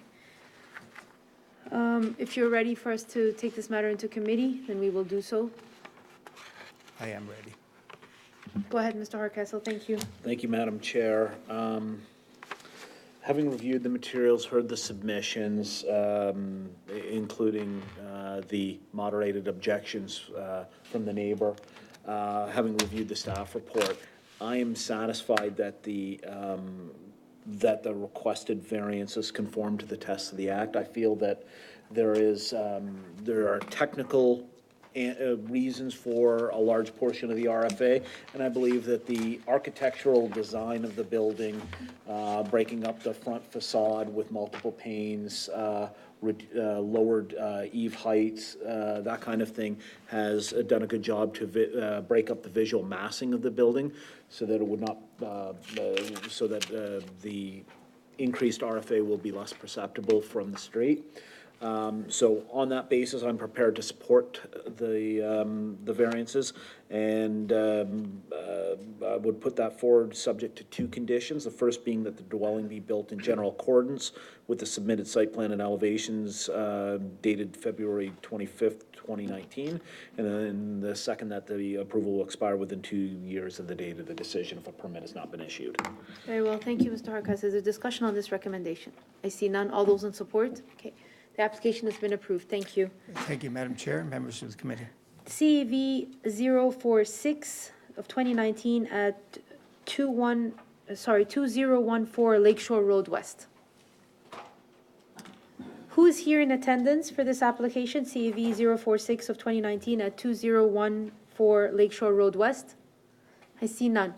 Mr. Rawi, you've been before us before. Yes. We are familiar with your application. This is for the permit a maximum total floor area of a private garage for this new two-story home. Yes. We're familiar with the application. We've done our site visits, but town staff is recommending that you remove the circular driveway for them to be in full support of your application. So, And I would like to talk onto that because I believe, this condition doesn't apply to the minor variance application. This should come through the DESP process. We usually follow whatever town staff accepted before we apply. We usually discuss and get their blessing. And this time, this comment came late. What we would like to recommend that we accept the condition that the circular driveway should come through the zoning approvals and through the DESP. We will do an arborist report, a site grading, and also will follow the zoning bylaw regarding the landscaped area and make sure that we don't create any problems. Circular driveways are familiar in Lakeshore Road, and many of the houses here, I don't want to go through many details, but in our case, our house is just nearby the traffic light, and it's for safety and convenience. A circular driveway might be a very good solution for getting in and out from the Lakeshore, which is a busy street comparable to the area. So I would like to rephrase this with permission of the town staff, and we respect their opinion, that full satisfaction of the planning, DESP, town zoning staff to be achieved during the DSP approval stage for the circular driveway to state. Maybe we will change to a different type to MRI, but we don't want to, enforce the client to go with something that it might work to the benefit. We can do pervious and different types of paving, many other solutions we can solve it. I believe it shouldn't be a condition at this stage. I drive by there all the time, and I understand your situation with the traffic, and I understand that. I will have to ask town staff to speak to that recommendation before we have a discussion as a committee. Yeah, through you, Madam Chair, the comments came through a result of the team discussion with urban design staff in relation to the policies in the official plan that speak to reducing the paved surfacing in the front yard. As the agent has noted, it would be permitted within the bylaw, but within the realm of what the site plan shows in relation to where the driveway is proposed. It's not necessarily needed in relation to this project, and that's where staff was coming from in relation to removing it and having a driveway only on the west side of the property. Okay. Is there a discussion on this? Mr. Hardcastle? Madam Chair, I think that staff's input is valid. I think that our policy, that the policy framework speaks towards reducing the amount of hard surface area. And while I recognize that there's significant traffic concerns with respect to it being lakeshore, there's significant room within the front and side yard to accommodate for vehicle turnarounds. So that I don't think that this is really a functional issue. I think there are other solutions that are available that would allow for the safety-related concerns that are addressed here. So I am, while I have no objections to the variances that are before us, I do think that the town staff recommendation has a lot of validity to it, and there are other remedies, and certainly because it provides for the accommodations to the satisfaction of the director, those can be fleshed out through the appropriate process to the satisfaction of the director. So I'm happy with this as it's worded. Okay. Any further discussion? Okay, so we are now ready to take this matter into committee. Yeah. Okay, thank you, sir. Go ahead, Mr. Hardcastle. I might as well. Yes. Okay, thank you, Madam Chair. Having undertaken my review and site visit and having read the staff report and heard the submissions of the applicant, while I'm sensitive to the traffic-related concerns, I think that some of the character considerations of the area and minimizing the amount of hard surface area are significant. So I will put forward a motion of approval subject to the two conditions that were provided by staff. The first being that the submitted site plan and elevations dated March 13, 2019 be modified to remove the circular driveway to the satisfaction of the Director of Planning Services, and the second one being that the approval expires within 2 years of the date of the decision if a permit has not been issued. Very well. Is there a discussion on this recommendation? I see none. All those in support? Okay. The application has been approved. Thank you. Thank you. Okay, let's try and get this done for all those people who've hung in with us today. Application CAV 047 of 2019 at 2067 Daramore Drive. Who is here for application CAV 047 of 2019 at 2067 Daramore Drive? I I'm see Jack none. Okay. Meyer, the owner of 2067 Daramore Drive. Very well. We've done our site visits. We're familiar with the application. It is a new dwelling, which is requesting modest, There's 3 letters of opposition that came today in your folder. in our folder. We have 3 letters of opposition. Yeah, in your folder, they just came today.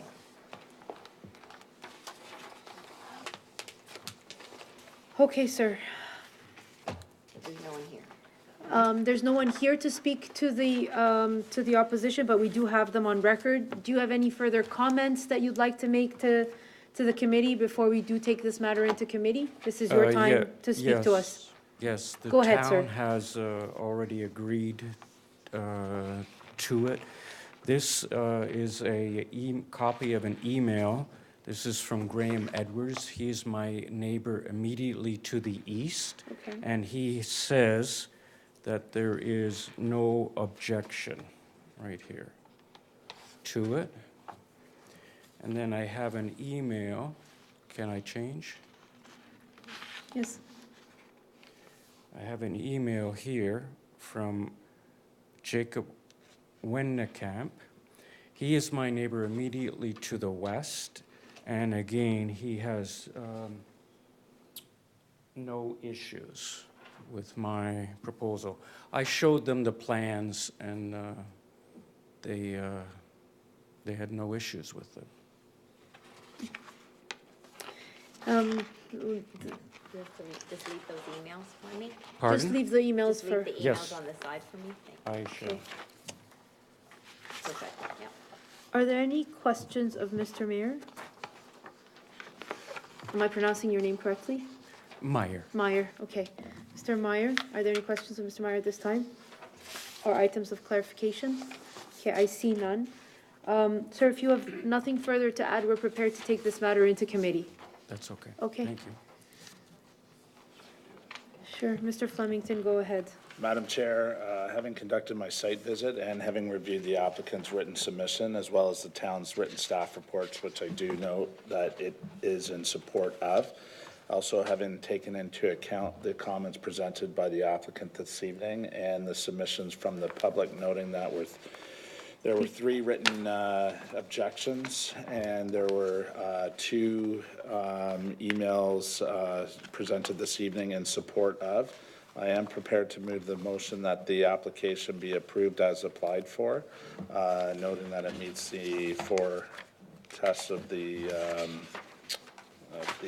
Planning Act, and noting the conditions that the dwelling be built in general accordance with the submitted site plan and elevation drawings submitted by the applicant, and that the approval expires 2 years from the date of the decision if a building permit has not been issued for the proposed construction. Very well, thank you, Mr. Flemington. Is there a discussion on this recommendation? I see none. All those in support? Your application has been approved, sir. Thank you, committee. And Okay, the Madam last Chair. item on our agenda is CAV 048 at 8 Ennis Clare Drive West. It's Jason Heater, 295 Robinson Street in Oakville here for Hicks Design Studio. Good evening, Mr. Heater. I see nobody in the audience because Mr. Meyer is leaving right now. So there's no one in attendance. Again, this time is yours. We are familiar with your application. Yep. And if you have anything further to add, staff has recommended a couple of conditions. Yep. Assuming you're familiar with and you're amenable to. I am, yeah. The only item, and I'd welcome any comments or any questions from committee members. Just the item with regards to conservation. We understand that they would like to see this fully moved through their approval process, and we're working to do that. There was a bit of a scouring, and again, it's a technical element, but there was a bit of a scouring found on the backside of the seawall. Our shoreline engineer has ensured that there's a very simple solution to deal with that, and that will be handled in the next formal site plan approval submission. Perfect. So no need necessarily, will not have any impact on any of the variances that were requested whatsoever. Okay. Ms. Murray has a question. Just one quick question. There's a big tree in the front where it looks like the garage is going. Am I seeing that In the correctly? front drive court, there's a large pine that's in a bit of it's in a bit of trouble as well. So I believe this tree, trying to get it up there for you, right up in here. It's a little fuzzy. Yeah, I believe it's tree number 12 right here.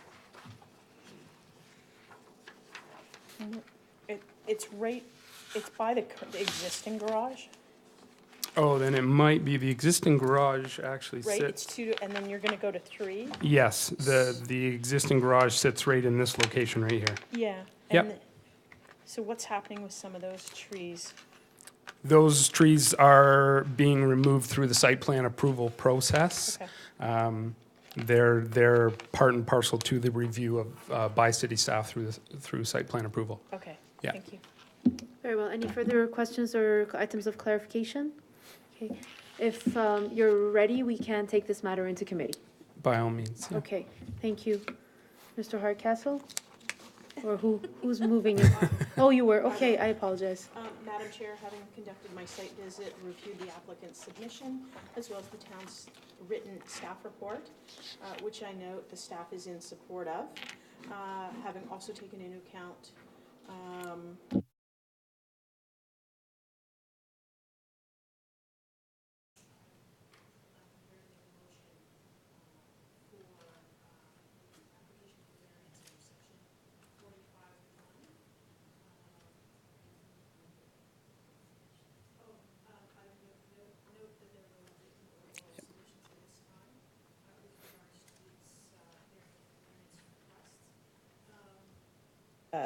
Subject, so I would approve, motion to approve the variance subject to the following conditions: that the dwelling be constructed in accordance with the approved site plan submission and elevation drawings, that the approval expires 2 years from the date of the decision if a building permit has not been issued for the proposed construction, and in cases where a building permit is not required, that the proposed scope of work has not been fully completed. That's it. Very well. Is there a discussion on this recommendation? I see none. All those in support? Okay. Your application has been approved. We thank you for your patience. Thank you all for your time. All right, motion to adjourn? Minute. Do we have minutes? Yes, we have minutes of March 26. Mr. Flemington is moving the minutes of March 26. Motion to adjourn. Mr. Hardcastle is moving the At minutes at 10:35. 10:35.